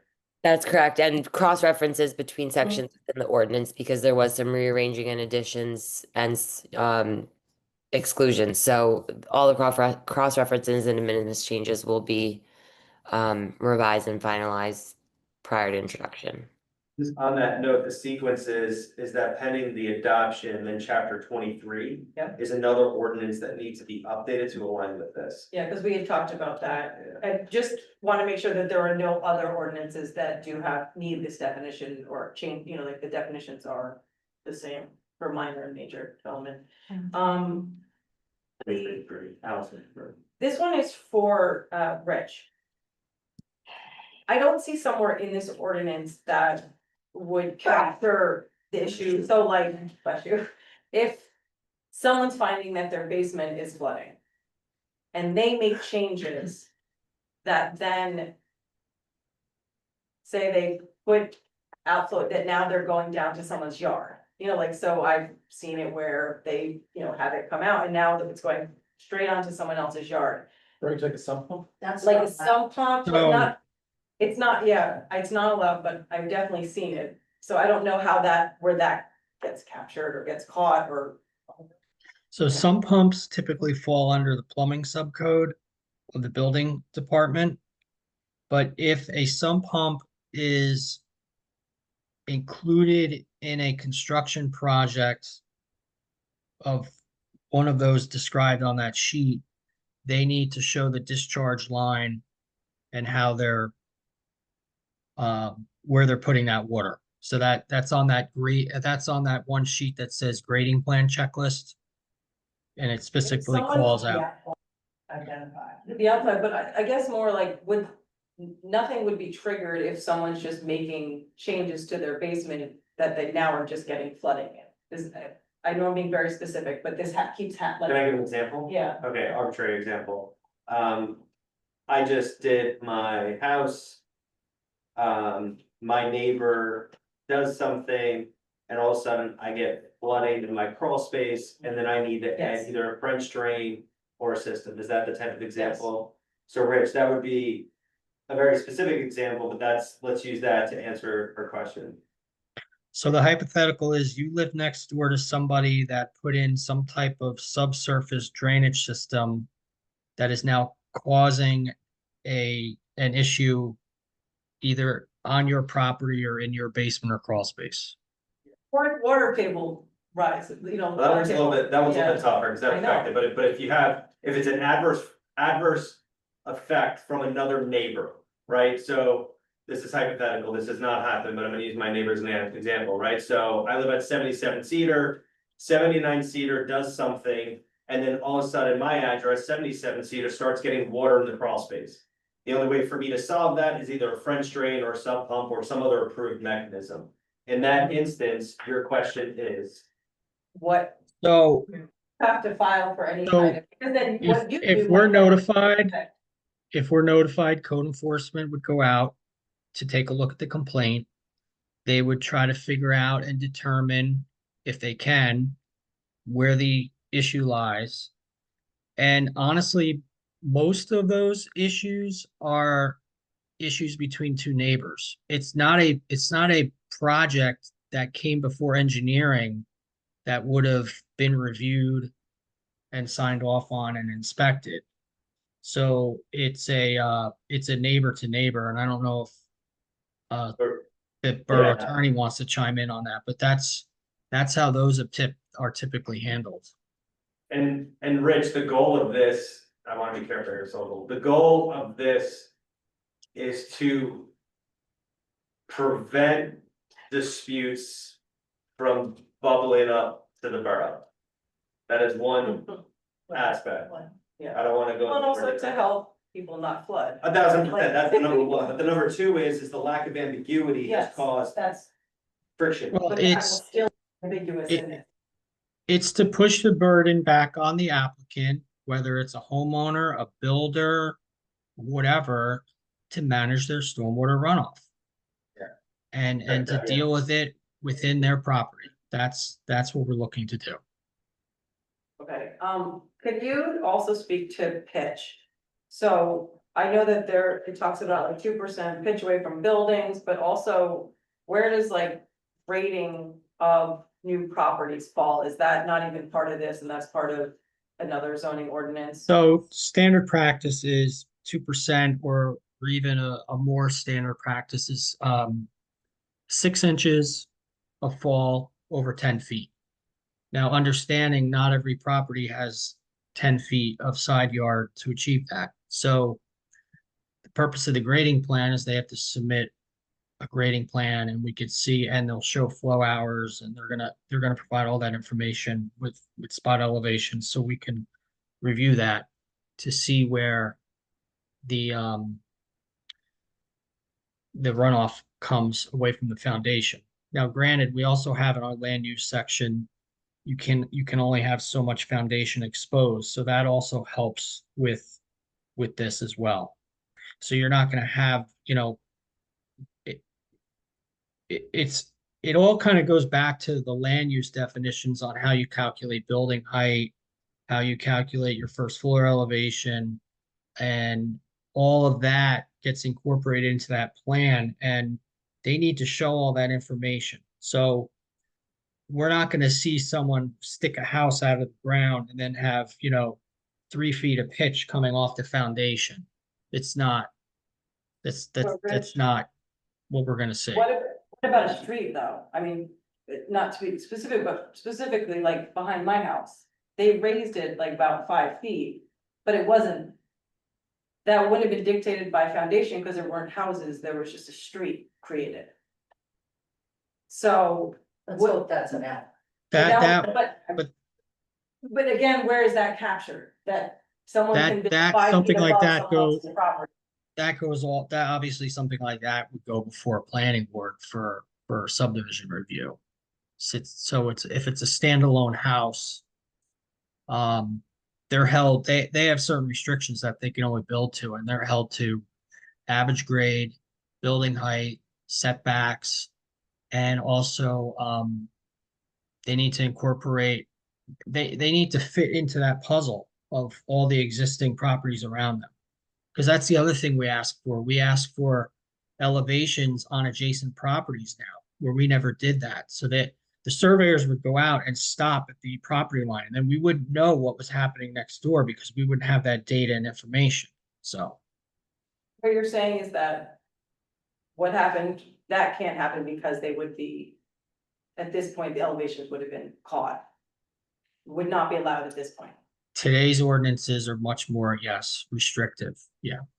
And again, I'm not trying to be, but like, I wanna make sure that's still not happening. Okay, so. They still look like that real quick. And I'm glad you're bringing that up because 3 years ago, right? We set out to address and hit multiple levers, right? We used to laugh at the word levers, right? But we had multiple stormwater levers, right? Whether it was the upgrades to infrastructure at Colonial Smith, right? The work that we did on hands, right? The work that we did at PDCC, right? We recognized, right? And I'm personally connected with that because I remember sitting outside 3 years ago with you, right? And all that.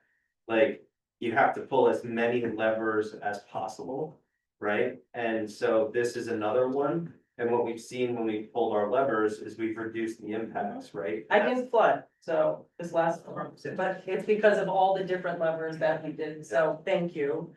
Okay, definition, minor development, it says means any development, so I think there's a double means. She's a very good writer. It really is. No, it's, so then, Christina, 30-14 14.3. All right, get there. I'm sorry, can you say it one more time? 30 dash? 30-14.3. Check. Okay, I found. There was, it talks about. For a major or minor development, net increase 400 square feet. Wait, is that the one? Sorry, there we go. For a major development, required to apply, why is this only in place for minor developments? Because there's a section in the beginning of the ordinance, I believe it's one of the first sections that addresses just major developments.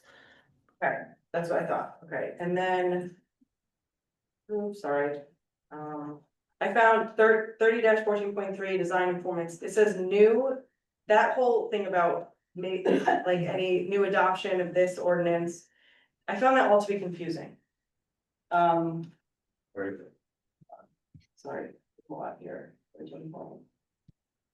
Are you in the definition section? No, hold on.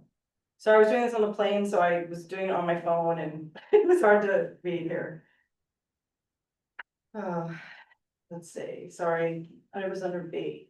Here we go, it's the standard, okay. The standards in this section apply to new major and minor developments and are intended to minimize the impact of stormwater runoff on water quality and water quantity in receiving water bodies and maintain ground recharge. The standards do not apply to new or major or minor development to the extent alternative design and performance standards. I just found this whole thing to be very confusing. Could you explain it? And I don't know if it needs to be rewritten, but can you explain that one to me? So this is a provision from the NJDEP standard stormwater management ordinance that we passed back last year. The only updates that I've made are to add the minor development addition. I think basically what it's saying is that if there is another plan that follows NJDEP rules, then this ordinance does not apply and it can follow the plan that's already been approved by the DEP. Got it. I mean, Rich can maybe speak more to that if he knows, but Yeah, it's that is true. Yes. Hey, Rich, can you give something tangible though on that, like, Yeah. I'm not hard, like. An example, an address, like something where that popped up? I don't know if you're allowed to do that, single somebody out like that, but. Honestly, it's hard for me to look at the ordinance and the Zoom at the same time, so I don't have the document printed, so. Okay. likely in a situation where public property is being developed and this ordinance is applicable, but there's a larger water quality management plan with the state or that follows other department rules, then this would be bypassed and it would just follow that. That's something that I can think of just off the top of my head, but I don't have a concrete example offhand. Okay, this one's for Rich. HUC 14 means an area within which water drains to a particular receiving surface water body, also known as a sub-watershed. Can you just give me a couple examples of where that exists here in Fairhaven? Does that exist? You're muted, Rich.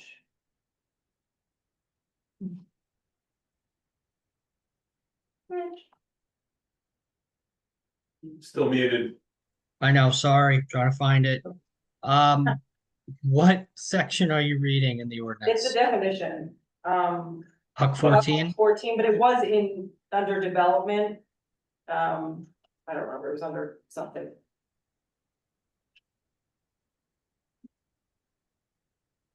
It's fine, it's not that big a deal. Don't I'd worry. have to scroll through. I mean, it's, We can talk after, you can explain that to me. that's fine. 14. It's Oh, good do to- we, It's good to have it in there though, yeah, even if we don't. have well, it. that's what, like, in the next one's saying, like, do we have any trash racks, out of curiosity? Yes. Okay. So under 30-14.8. Oh, sorry, you don't have it in front of you. Safety standards for stormwater management basins. Yes. Can you explain A and B? And also just, Christina, B's alignment is off. It's just like all the way left. 30, Yeah, 14.8. So again, You these, got it. I Oh, see wait. it. Oh, sorry. You know what? I think it was just on my phone when it came up. It looks fine here. So formatting's fine, but still question on A and B. And Christina, I think you were gonna say this was based on the last updates from DEP. Yeah, there's been no changes to Okay. for that. Fine.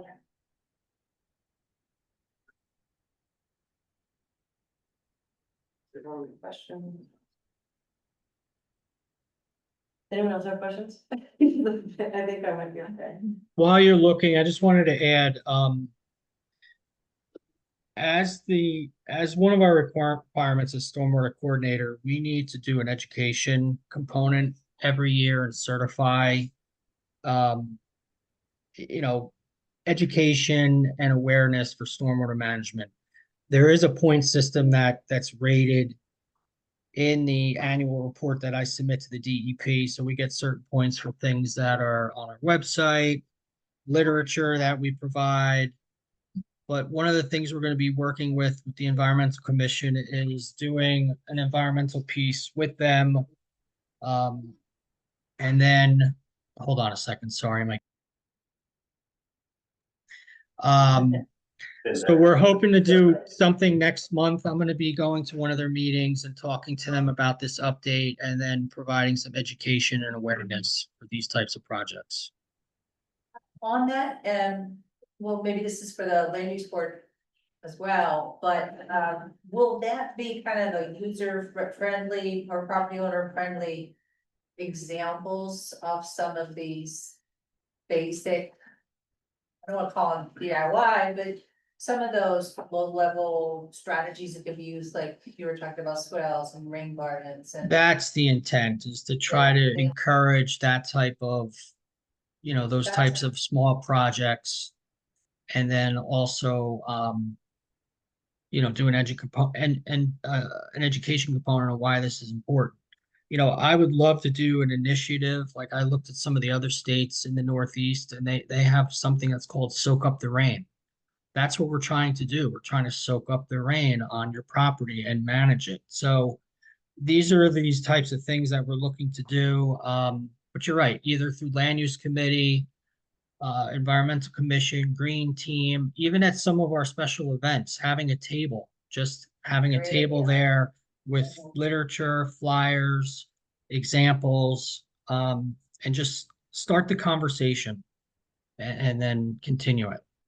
I love that. I think we actually have some residents who would self-select to do some, or they're looking to solve a problem on their property and they just don't know what to do.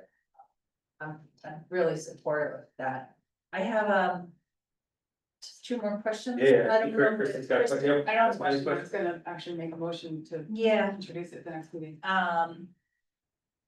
So I'm looking at the application that the draft application you put together. Page 2 grading plan preparation checklist. So.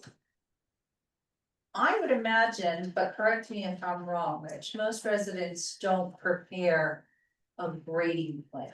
Unless you're putting in a pool maybe, or do you usually get a grading plan? So right now, typically we get grading plans for new dwellings, swimming pools, sometimes for retaining walls, just because that's, elevation driven.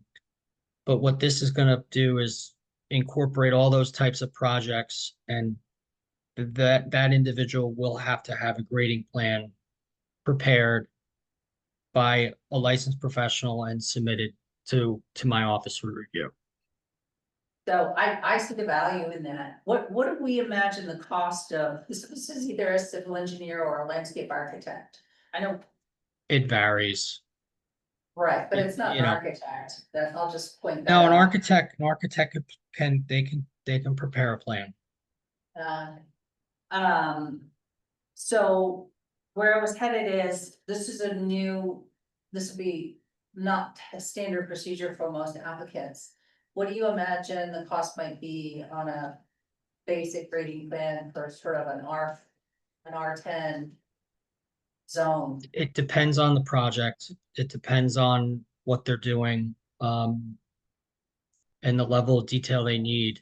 You know, if they're doing if they're increasing 400 square feet by adding a garage and a driveway, yeah, they're gonna need to update their survey. They're gonna have to do a grading plan. They're gonna have to show a BMP and comply with the ordinance. I can't provide you exact costs or even ballparks for that type of work. It's fine. What I'm getting at is, this is an additional professional and a new fee for applicants for minor development. And that's something we should be keeping in mind. Good question. Well, it's for both. It also, it's on their end, it's also on our end, because now that all these other projects that have never really been reviewed will be reviewed. And then the oversight will be provided, and then the eventual sign off of these projects.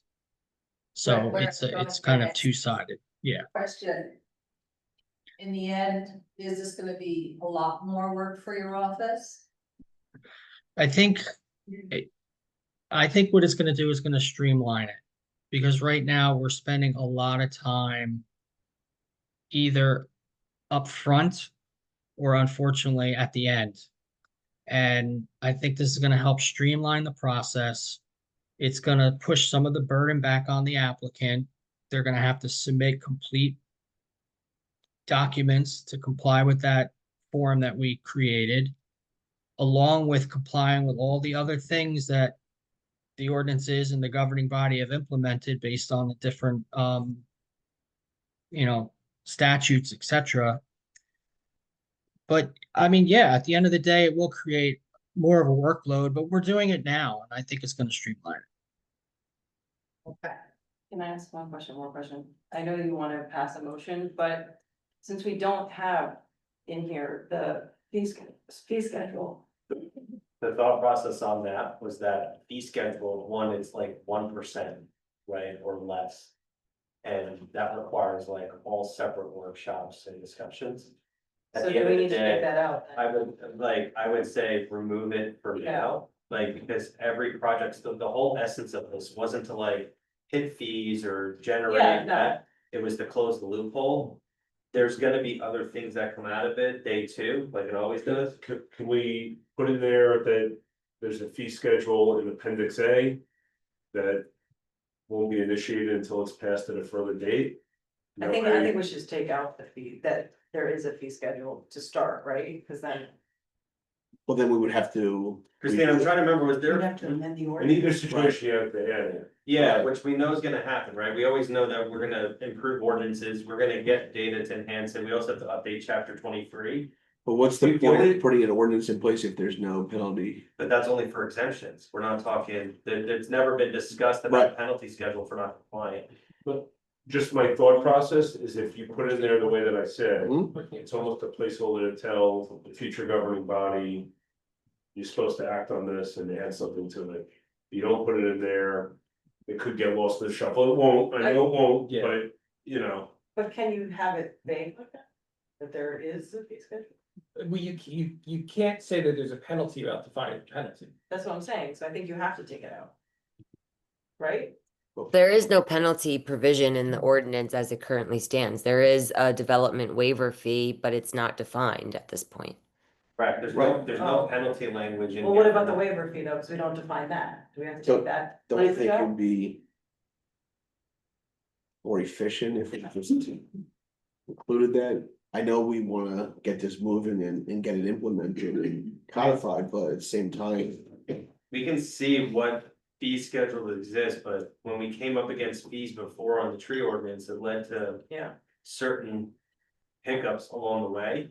Again, the intent here wasn't to penalize, the intent here was to close the loophole, right? So.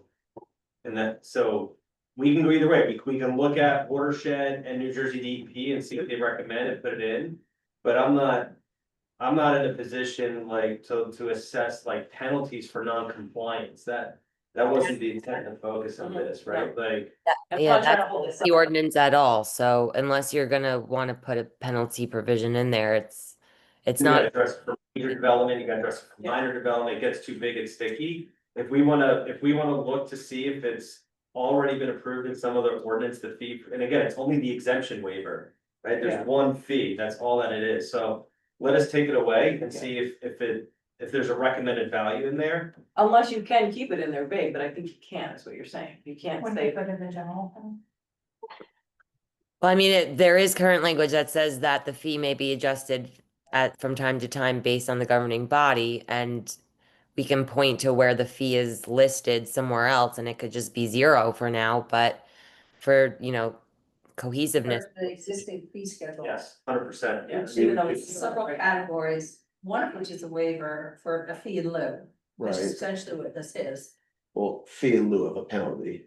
Or fine, However you Very want well. it, but it exists in our fee schedule. Why not just use that? So- That can always be altered. So let's do that. Christina, what we'll do on that one fee specific to the exemption waiver is refer to, Allison knows it better than me, that the fee schedule, right, the one that includes it.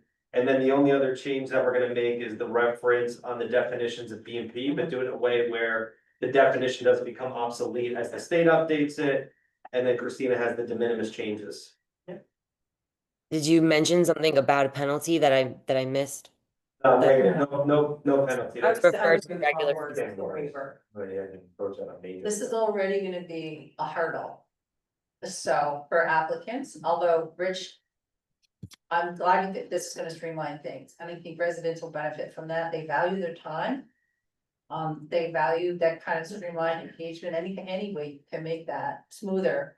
Even if there is some additional cost to the property owner, I hope it's not much. And the only thing I'd like to add as a body is that we understand and pay attention and listen to how this goes as it's implemented. 1000%. I know that we're all interested in encouraging investment in our private and commercial properties, so.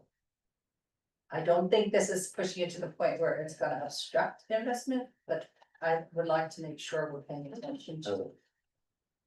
So I'll make a motion to introduce at the next meeting with the. You can second my motion. Okay, yeah, Did you actually say the whole motion? Did I say the whole motion? Yeah, go ahead. go please. He's got it though. I felt that. Bless you. I would make a motion to bring this. Wait, Betsy just did that. Fine. No, I'm not making a motion. Yeah. She's I didn't make a motion, absolutely. Okay, you guys make your motion. No, Councilwoman Hoey made the motion. I'm not, and I'm. Who seconded? I will second it with those three things we said. Are we roll calling, or we're all in favor here? What are we doing? All in favor. All in favor? Anyone opposed? Thank you. Rich, thanks, man. Thank you. Appreciate it. Christina, thank you. Thank you all. We are, Thank you. we are public comment on agenda items only. Please observe a 3-minute time limit. Please stand and identify yourself by clearly stating your name and address for the record. Anyone have anything on the agenda items only? Yeah, sure, come on up. Bonnie Christomia, 115 Baton Road. Rich still on? Where's he gone? Yeah, I'm here.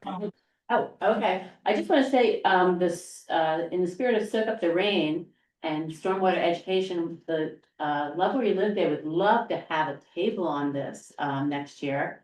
Not to put any work, I'm sure we could get a lot of people to help with it, but I think it would be a great thing to, opportunity for education would be great.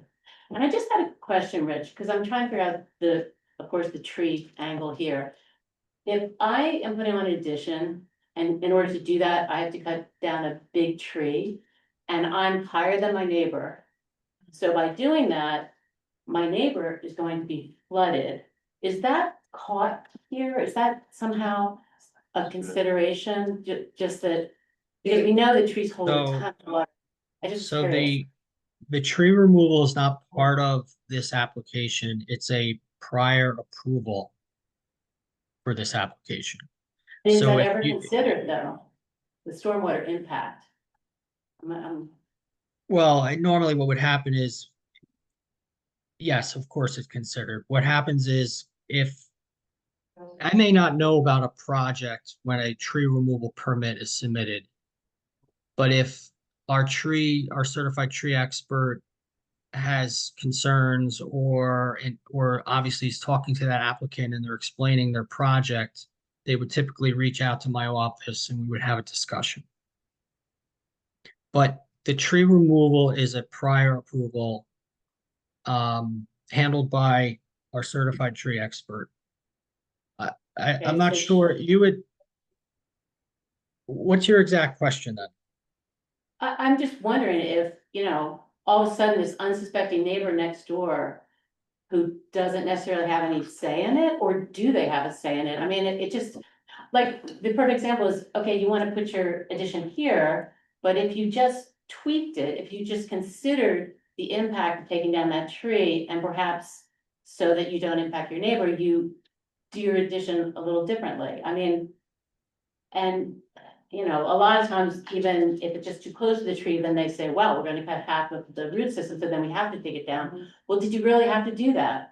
And I mean, somebody like Michael, who suffered from what the neighbors did, nothing that she did on her own property, but, And it was You know, also it's- all those trees taken down behind me. So. right. So I so- guess, I just wonder if that's a consideration. So, yeah, what I'm hearing is, right here, I'm hearing two different things, right? One, I'm hearing, what is the impact on the overall stormwater management for a property if a tree is removed? Yeah.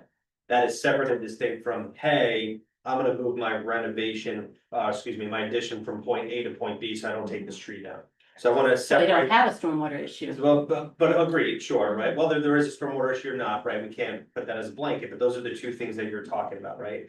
Specific to removing the tree itself, right? The way that this is, while the impact on how much water that tree takes in and all that isn't part of the application. The grading plan, Rich, keep me honest here, by understanding the topographies, by understanding which way the water flows, by understanding beyond the property line and everything, you'll be able to assess, even with the tree coming out, if you are implementing a proper stormwater BMP, right? Well, it actually goes back to the designer of that professional engineer that's designing that grading plan and stormwater management plan for the property owner that's looking to do the work. So what I'm saying is it puts the burden back on that design professional to provide sound engineering for stormwater management. Let me ask a question that might help. Rich, are you aware of any kind of table, say, for example, that engineers, landscape architects can refer to that would identify the volume of water a certain size species of tree sequesters? Well, I'm gonna ask the question. but hold on, we're on agenda items only, we're getting into a discussion about trees, which is, It's about, but now we're expanding this out into a totally different discussion. If we want to do that during Go to the Borough, let's do that, Go to the Borough. They're Well, two totally separate but discussions. I thought it was under stormwater, a question about. We've already debated the tree ordinance. Yeah, but In Josh, this- that in- is in important. this- in It's a this- huge part of. So during Go to the Borough, we can discuss it again. Right now, let's stick to parts of the stormwater management ordinance specifically itself. She's asking, But is that's this my I question. understand her question. Now we're moving on to trees. Well, And that, and no, it's a separate, it's a water question. The table would identify the volume of, I don't know that such a thing exists, which is why I asked. And if it doesn't, it's hard to address your question. Josh, my question was just, is the trees' role in stormwater management properly covered in our new, and if in fact, as Rich is saying, the tree ordinance kind of, the permit comes through separately. And I'm just wondering if Sherry is the person to, as part of her analysis, say, wow, if this is removed, it will impact stormwater, or she makes a recommendation to check on it, for Rich to check on it.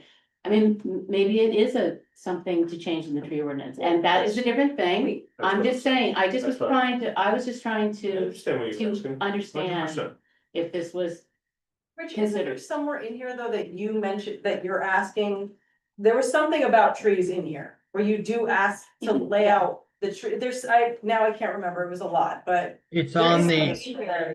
it's on the application form. There's a question that says, does the proposed work involve removal of trees? And they have to click yes or no. And if they click yes, it says explain. My point is, it's a prior approval, and it forces that applicant to really think about when they answer those questions. It's no different than, does it require a street opening permit? Does it require a DEP permit? Does it require a floodplain management permit? It's all these prior approvals prior to engineering that comes to me. Because it's handled by a different department. It's not through my office. And it would be,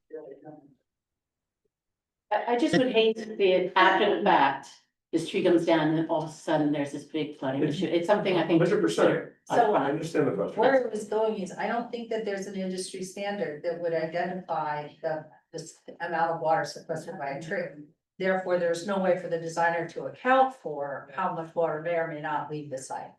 Rich, are you aware of any kind of guidance? in my systems? 30 years, I have not seen such a table.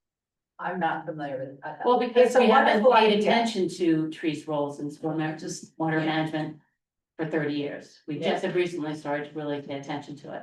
That's why I just hope that it does become a part, and if we have to do something in the tree ordinance, we can definitely discuss the shade tree. If you have ideas, Yeah. certainly share them with us, and, we always said, we're gonna continue to, look at that ordinance as well. Okay. Thank you. Thank you. Anyone else, public comment on agenda items only? Allison? I have him. Chris? Is that Chris Hempstead? Very happy. Chris? Hello, hello. Hey, Chris. How are you, everyone? Sorry I couldn't be there in person. I got caught up with some home stuff, and I actually came down last night and forgot that it was a holiday and the meeting was postponed. I walked down there. I was all excited. I was on time. I have a question, I guess, about the parking ordinance proposal.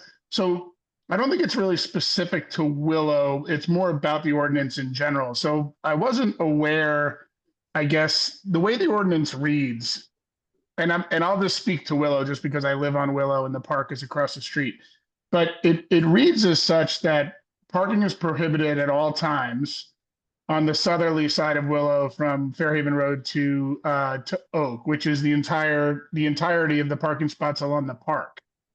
And then easterly from Fairhaven Road, it's like basically to the end of the school property on the north side, which would be the resident side of the street.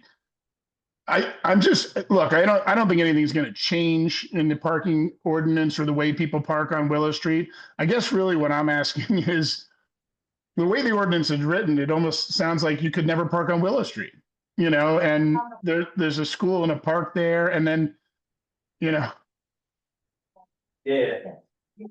Sorry, So what I'm hearing here, I'm just repeating it because I assume you can't hear Chris, is we're not changing anything in reference to Willow. What I am wondering out loud though is when they made those changes for the school, did we update? No, I don't think so, Chris. I mean, unless it changed accidentally, I don't really, I can take a look at it tomorrow. There's nothing here tonight changing that.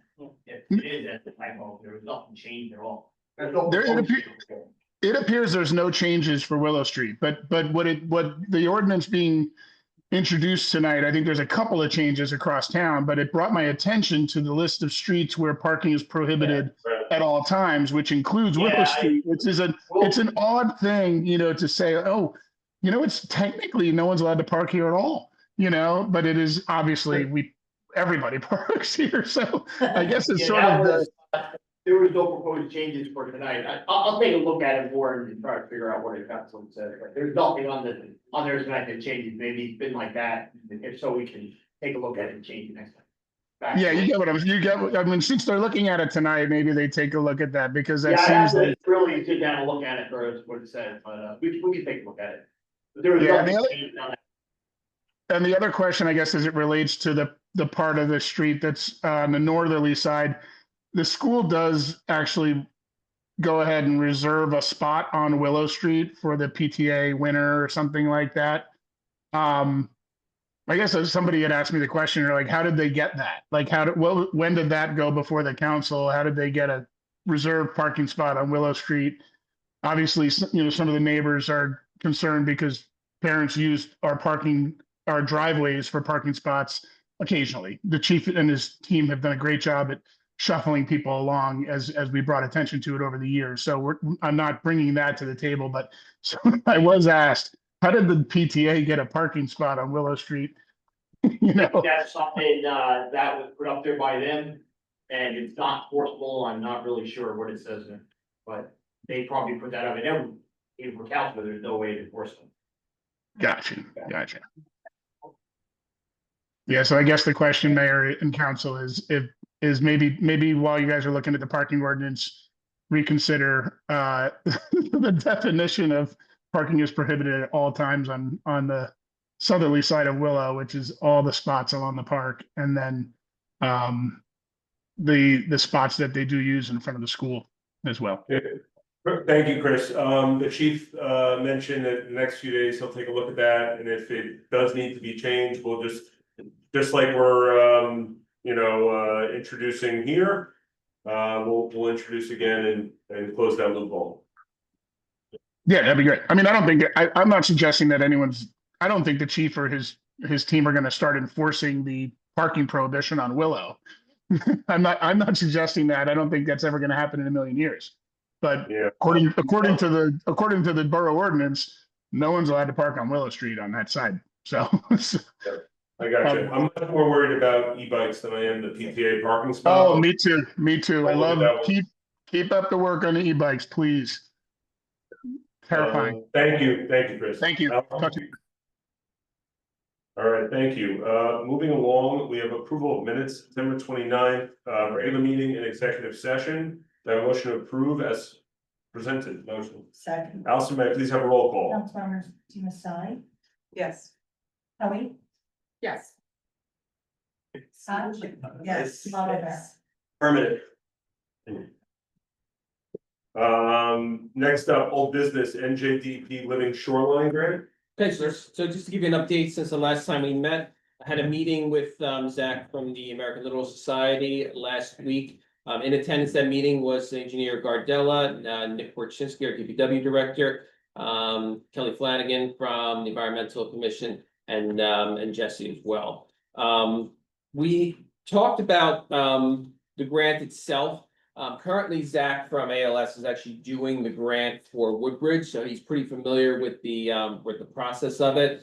A couple points he did bring up. Most of the awards that he's seen in the past for this grant have to do with carbon sequestration. So basically, that's the whole reason that they're pushing these living shorelines, is to sequester carbon. So that's one of the points that he said, for the sites that we're looking at, to make sure that that's certainly in our grant.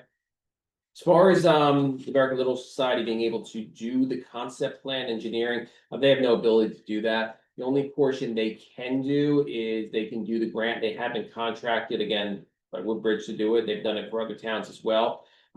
They do not work for free. I did request for them to get me a fee schedule, what it would cost if we were interested in them writing the grant, which they are working on, which they will get. As far as though, prior to writing a grant, we would need to have surveys, engineering, concept plan. We would have to hire outside professionals from, one of our firms to do it. So the next step we would have to do, if the governing body still wants to move forward on this, would be, again, to move forward with getting quotes from our 3 consulting engineers that we have on our roster, and see what they put together. Then we bring that back to the council. Rich, did I miss anything, or? No, you covered everything, yes. Yeah, I think that's pretty much it. Again, the carbon sequestration is the big key on, what they're determining to award money for. It's not just to create living shoreline, to prevent carbon from going back into the atmosphere, and they wanted to make sure that we stress that on our application, that we do pick a site that would be fulfilling that goal. And Chris, few questions. Yes. Right, we can apply for the grant and not jeopardize the grant that we were approved for 21 Fairhaven Road. Correct. The 21 Fairhaven Road grant was approved at 300. 361 and change. So 361 that they'll match to our 361. Yep. And then this Living Shoreline grant would be paired with the Normandy and with 21 Fairhaven Road in the amount of. Well, the MAC, again, there's 30 million available for funding. Again, it's a rolling grant, so it's whenever they run out of money or August of 2026. The max you can apply for is 5 million. And it's not a match, it's 500 to us. Yeah, because we own the property. If we did not own the property, we'd be required to do a 25% match, but considering we own both pieces of property, no match required. Love it, I'm fully in support. Do you have any idea how much the process to apply for the grant would cost? So looking at it again, and even, Rich and I bouncing some numbers back and forth, I would say the best case scenario, maybe 80,000, but it could be more. 80,000 for consulting engineers. And that is something that we certainly at the governing, it could be more than that, depending again, because from all the engineering, the concept plan, and then obviously getting whether we decided to contract American Literal Society to write the grant, or we end up having one of our consulting engineers write the grant. There's a lot that's involved in that narrative to make sure you hit all the points to get the funding, but it would be a significant investment for us to go forward with. But the question I have though is what is the net increase in cost, right? So for 21 Fairhaven Road specific, we know that we have to hire an environmental engineer, right? There's work that has to happen at that site. Correct, yeah. Right, so understanding that we'll put into Normandy potentially into this, what is the net increase in cost, right? Like how much would we have regardless at 21 Fairhaven Road and professional support? I don't think adding the Normandy is really going to increase it significantly. I mean, we're gonna have to put together a concept plan regardless whether we go for this grant or not for the site. So we're gonna have to hire professionals and engineers. This is not something that can be done in-house, the certain scope of the project. I hope that answers your question. What was the deadline for this Living Shoreline grant? So Living Shoreline grant is a rolling grant, so it opened up in Okay. August of 25, so it's either when they run out of money and there's 30 million funding for it, or April of 2026. Because if we're on track. I'm sorry, August, I apologize, August of You know what, 2026, we the other 8 months. think through the mechanics of that meeting that, 100%. okay. How much money, 60,000. assuming the 361 for 21 Fairhaven Road, and we match that with 361, how much money is left for soft costs with the professionals? Because the professional support would come from soft, That's your full funding. right? That's But didn't not- we so have the like, Grant isn't separated, and the money for 21 Fairhaven, it's just that is what's down. but we There had is no 900, separate salt. Now, we currently, before the grant, we currently have about 771,000 available in the 21 Fairhaven Road right? grant. And then we have 77,000 for the Normandy. Right, so my point is, there's $780,000 There's left. no delineation between hard and soft.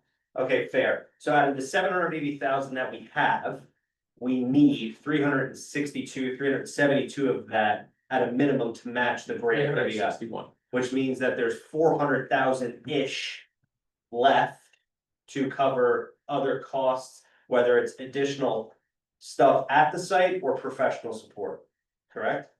That 400,000 can be used to add additional tangible things at the site, like the gazebo, not that that's what's gonna go there, or it can be used to support professionals over in it. Yes. Thank you. I need to review the ordinance specifically to make. Okay, that'd be really important. But that planning and design fees would apply to this grant as well as future grants if we needed more open space money through our county partner. There are a number of grants, but they all require those same base level components. So at some point, Right, your we point was. do this anyway. We Yeah. have to do this Yeah. down the line anyway. Even if we didn't Yeah. get funding, we would have, if we were going to move past, the the demolition, site stabilization that we're doing this month. we are gonna have to get some kind of concept plan done, so we're gonna have to. There's gonna step out. You have to Yes. save money. Yeah, So- exactly, even if we kept it the same, we're gonna have to hire an engineer to do a Yeah. bulkhead if that's what we decided. So Just kidding. what is the shelf life for the surveys or the site plan, or, I mean, how long is it good for a year, is it good for 10 years? That is that's rich, what is the shelf life for surveys and, I mean, the concept plan, I mean, obviously the concept plan would be, but for surveys. I mean, the surveys are what they are, but the concept plans, there's no per se shelf life. Usually your shelf life is based on your permits. If you seek different permits, they're usually 5 years. You have to start the project. So if you were to invest and prepare a plan and then decide not to move forward, you would be fine, I would think, to reuse that in 5 years or even more. Similar to what we did with the Normandy, we have a lot of, I have a plan, I have details, I've worked with various folks to develop that. It just, that project just never moved forward.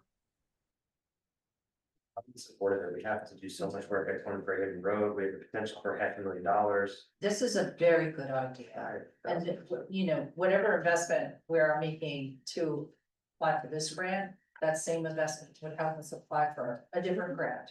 There's no reason not to do it. It also moves the process along so that we as a community can ultimately end up with the parking. Right. Chris, can we draw from that $780,000 to? pay So, for this? I'm almost positive we can again, before we give it definitive, just to review the ordinance. If not, then we have to go back to bond council and update that ordinance. But I believe when we updated it last time, I'm almost positive that we made those changes. I'm not interested in any more debt. No, No, no, 100%, no more debt. Yeah. But if it We- comes out of that. we have the money to Yeah. hire the Well, professional. that's what I'm asking. I Can we hear draw you. from that? And just to go back, in And- March of 25, right, the GB approved hiring both the professional support for the environmental engineering. Mhm. The other one was traffic and parking analysis for circulation, right, so that's always been part of the plan. Nance, not to Yep. put you on the spot, if it's Drew, I'll get back to you. Do we have to bucket the funds, so if the professional services would be a living shoreline both at Normandy and at 21 Fairhaven Road? And then let's say it's 50 grand, does 70% have to come from 21 Fairhaven Road funds, and then the other Can we do this at the meeting? percentage come from the Normandy funds, because then we have 77,000 left for Normandy? So do you have to separate which project? Yeah. We can talk about it offline, I just wanted to raise it. 'Cause- I mean, it's hard to answer without being able to actually look at the ordinances and review them and see how they were written. I don't think that's a problem, and I'm almost positive 21 Fairhaven, when we change the ordinance, Perfect, we can use the funds for other things, but I don't want to give you a yes Okay. and come back with it. Okay? We'll talk Very offline good. before. Alright, Uh, so I'll move forward and I'll get prices from our engineers, put the scope of work together and then report back. Thank you, Thank you. excited. Next up, facilities update, followed right into the sprinkler discussion. Yeah, I'll be quick, Mayor. Two change orders on the consent agenda, they're decreases, money back to us. Ribbon cutting for PVCC, 26 October, it's a Sunday, 9 AM, you'll see a com come out, probably sometime tomorrow. And then the ordinance that is doing the traffic was one of the items that Councilwoman Poe and I addressed in the Maple Avenue Fisk area. Majority of items have all been resolved. So Chief, thank you for all the work on that. Really appreciate it. Last item is at the last GB meeting, we raised the discussion on do we put sprinkler systems in? We were gonna let the GB sleep on it, quote unquote. From my perspective, based on the conversations that I've had, I think we could augment ordering temporarily through next year. Again, right, we'll have to make sure whoever is leading facilities that they keep an eye on it, make sure that the watering gets in place. But these plants are native, they're meant not to take in a lot of water once they've been established. So where my head is at is, I don't think we need to spend the money on the sprinkler infrastructure, but I'm one vote. I have a similar, but with the Christine, you know, we use a watering truck. And I know that's one of the things that's called out in the community forestry management plan. And a watering truck is just a great way to leverage manpower and to get into nooks and crevices as well as obviously open spaces, but it helps us, it would help, I mean, whatever money we might even consider on sprinklers. My feeling is, I'd rather put some of that, you wouldn't even need as much, what sprinklers were required, to put into a good watering truck. Yeah, 100%. And. Fancy's on the back of that truck. Very good. It was, pump was broken. We were hauling out gallons of water, That's a good point. you know, It's- that would have been helpful. In fact, but also for future, right, we have all the temporary infrastructure at PDCC and DPW, once the plants and everything take. Yeah. That infrastructure can be repurposed to other areas, right, the so was all, so. Yeah. Are we all? Let's get a quote. Yeah. Get a quote, find out what it is, I think it's a good idea. I mean, that's. Well, we have a watering truck. We own a watering truck. Do we need a new apparatus though to use it for trees? Yeah, because we use the watering truck when we, for the plant, For the to plant. water the planters on, River Road. Can we evaluate it and ask Nick what he needs in terms of? But does it shoot water? Cause like there's parts of the DPW that are far off the road. Yeah. Almost straight. Yeah. Still gonna need to, That's, I think, good. well, straight water, you're speaking, Even you're that's like. speaking my language. Can that water truck? I think it's worth the conversation. What's the distance? Yeah. Maybe there's places for sprinklers and there's places that they Yeah, don't need to sit there and sit. I'll talk to Nick and see if I think we, this is yeah, what good. the capabilities are. And we're all in agreement, no sprinkler infrastructure, we'll make sure next, perfect, great, thanks, Mayor, well done. Thank you. We're moving along to introduction of ordinances. We're starting with 2025-17. Amend code 2-56.1 Borough fee schedule include various permit fees. Before I ask for a motion, does anyone have anything on this? No. Do I have a motion to approve? Motion approved. Second. Allison, may I please have a roll call? Councilmembers Paul, Yes. Sally, Yes. Tony. Yes. Robert. Affirmative. Thank you. Next up, 2025-18, amend chapter 7 vehicles and traffic sections 14 parking prohibited at all times on certain streets and 21 multi-way stop intersections. Before I ask for a motion, does anyone have anything on this? May I ask a procedural question? Sure. Given that we know there's some things that need to be amended or stricken. Can we do that during introduction or would it be, where's the right place to do that? Well, we'd have to I think we would pass this one. pass this one and then we do could the next one. address the next one, like, 'cause it's not. It wouldn't show, we wouldn't. At adoption? No, No. we would, Have to- we would finish this off as it is, and then we would start the process again Yes, for any additional changes. No, it's good. Just one last question on sure, this. absolutely. If we introduced it with a motion to introduce and a second, and we opened it for discussion and there was an amendment to this. Is it de minimis? It's a major change. Major change. Yeah, okay. Yeah. And then, you know, I would let the chief review all of them, so I'm sure there's gonna be a lot of changes. Like, there's. Okay. I think I heard Councilman Koch had a motion to approve. Second. Oh, that was Councilman Moan, my bad. Second. Allison, I please have a roll call. Yes. Sally, Yes. Tony. Yes. Yes. Robert. Affirmative.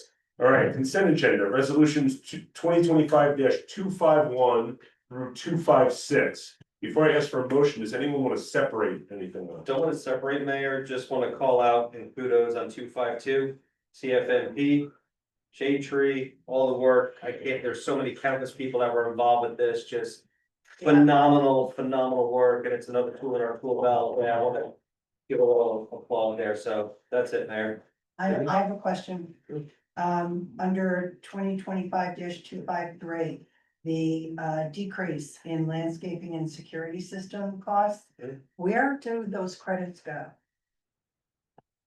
I'll let Nancy or Chris speak to that. I'm sorry.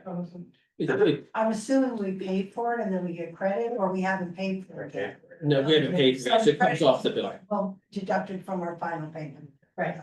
Thank you. And just to understand, too, we have retainage that we've held back on all these projects as well, so. So even things we have paid for, there's been, 2% retainage that's been held back, so. Okay, thank you. Anyone else want to separate anything? Anyone else have any questions on anything? Do I have a motion? Second. Councilman Hoey made a motion, may I please have a roll call? Councilmembers Paul. Yes. Kimaselli. Yes. Howie. Yes. Yes. O'Rourke. Affirmative. Department reports, September. Thank you. All in, do I have a second? Second. All in favor? Aye. Anyone opposed? All right, what are the good of the book borough portion of the meeting? Please stand and identify yourself by clearly stating your name and ask for the record. Please observe a time limit of 3 minutes. Anyone with good of the borough? Mayor, I have one thing I just want to bring up real quick. Just want to have on the record, Mayor Halpern, Clerk Sticker Grana and I on October 9th went to the county commissioners meeting to receive the award for the Monmouth County Open Space Award for 21 Fairhaven Road in the amount of $361,817. And it was great to be at the meeting, and I just wanted to put on the record to thank Director Arnone and Councilman LaCitra, who worked on the project and made sure that we were awarded the funding so we can move off this park. So it's a great event. That's a win. Yes. Yeah, good of the borough. Oh, sorry. Oh, I have one small one, fine, I'll just speak it, so it takes 2 seconds. Now that we have adopted the community forestry management plan, the town is now eligible for a category of grants. That are for resiliency. This was our resiliency component, and then now we're eligible for planting grant.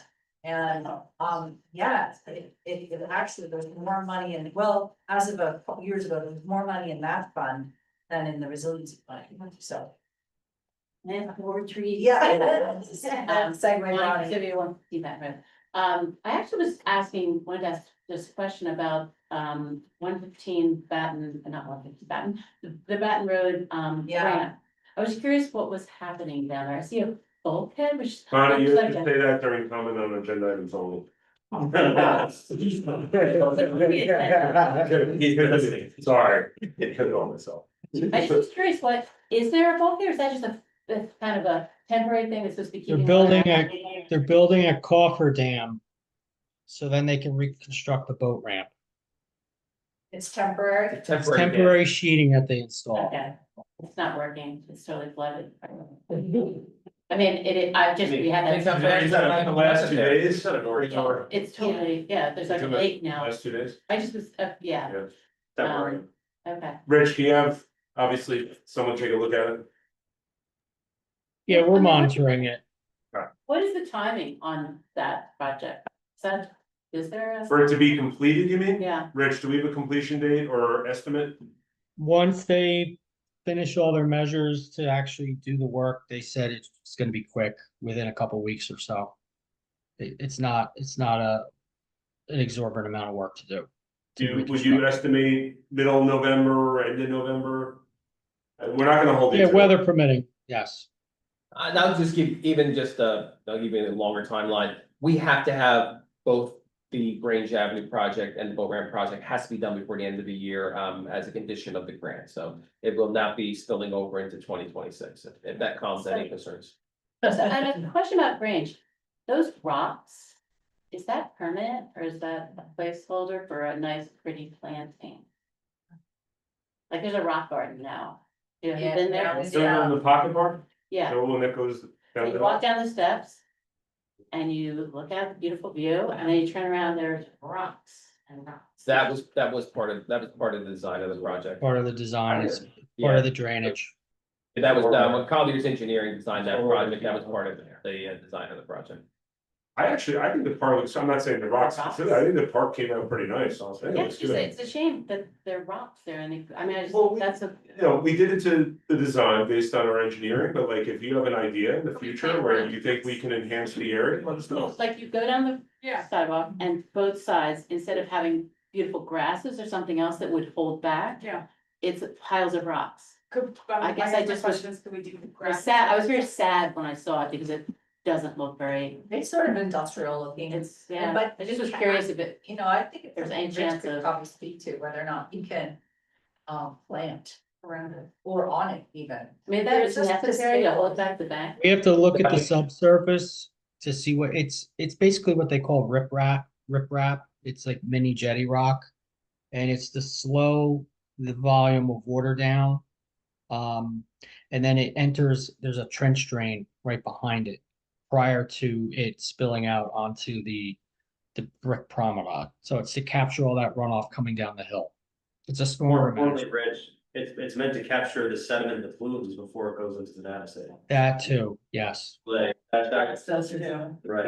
And plants do too. I mean, I think that that's sort of like with our new stormwater adoptions. Would there have been a little bit different best practices chosen moving forward? Probably yes, I hope. It sounds, it's, the only thing I'm hearing though is it sounds like the jetty rock is better for keeping, I'm not saying grass doesn't do that, but jetty rock is better for keeping those pollutants out of the water. So, you know, we're prioritizing different things and different people have different opinions. I'm not saying they're right or wrong, but it sounds like there was some strategy that went into this. Doesn't mean that we can't look at it for future projects and learn from it, you know? Yeah, but that was part of the design, that was put forward, what the Colliers Engineering who worked on the design of that project, put that as part of the plan. It was actually Mazer that did it. Yes, yes. So I don't know if we wanna blame Colliers for that design. But it went, yes, But yeah. they took responsibility for it after. Yeah, it was too, it was a long time coming. Wasn't it? Yeah. So it's done. It doesn't look as bad. Anyone else? Go to the borough? I have something. I have something too. No, please, go ahead. I just want to, raise, e-bikes. I want to make sure everybody's educated that there is a policy, that the Board of Ed has set. It was set back in 2016. It's 5514. Students are not permitted to bring any motorized bicycle, skateboard, scooter, roller skates, hoverboard, or any other motorized motor transportation on school grounds during the school day. So I think it's really important, one, to call it out, two, obviously come down to education and enforcement. Right, but between that policy, right, the policy we set, right, we're taking that multi-pronged approach. Obviously, the sport that we have no influence over whatsoever, but there is a policy that says. Have they sent out that policy to their students? I don't know, I think there's a conversation taking place on tomorrow. I don't wanna speak for the Board of Ed or anything, but there is a policy in place and it's just something else to educate ourselves on, so. And just one thing to add on that too, there was correspondence that went out to from the league and municipal managers regarding municipalities with e-bike ordinances. And at the last joint insurance meeting, they discussed how a good majority of municipalities in the state of New Jersey do not have ordinances for e-bikes. And they're suggesting, and they're strongly suggesting that municipalities do that for liability purposes. And the fact that we were one of the first in New Jersey to actually adopt an e-bike ordinance, I think is remarkable for our town as well, so. Right. Well, we had to preface it with the state is not, is questioning our passage of the ordinance and saying it's more restrictive than the state allows and things that we have to look into, the ordinance, but we'll continue to work with the state courts, and James Newman, right, is Correct, the yes, chief of municipal justice for Monmouth County. But what I'm hearing is that we took a more aggressive approach to bike safety Right. and conservative. So, yeah, yes, And absolutely, if the state mandates, like, we have to comply, but good on us for being proactive. and- absolutely, and that's gonna all change. There's gonna The be state a lot wants of to loosen our changes. ordinance, Right. endanger their residents, and they're gonna have to make that choice and not us. Yep. 100%. So, I just had one thing on the grant topic, I wanted to flag as we start to think about community center phase 2, that the Green Acres funding is now open for park development, so similar timeframe to what. We applied for last year, we applied for the Jake's Law non-inclusive playground. And I did a little bit of research, so the applications are open now, it's everything from, when you think about 2025 funding, so traditional park improvements, turf fields, natural fields, lighting, restrooms, playground replacements, walking paths, courts, amphitheaters, etc. Looks like they awarded about $47.7 million last year. Anything in the range of 400K to 2 million. So, same process, same deadline, which will be in February. Just wanted to flag that as we think about, funding for community centers. Thank you, I'll take a look at that tomorrow. And I'm happy to help. Yes, thank you. Anyone else in online? No. One last thing. Sure. I would like to thank the beautification committee and the garden club of Fairhaven for, the pots at the community center. They put in new pots with lots of flowers and it really looks I nice. haven't seen it yet, but I heard they look really nice, yeah. Thank you, no executive session? Nope. Correct, we are going to adjourn, the time is 9:31 PM, do I have motion from someone besides Councilwoman Hoey? Motion. Second. All in favor? Aye. Anyone opposed? You opposed? I'm not. Good night, Mary. Further.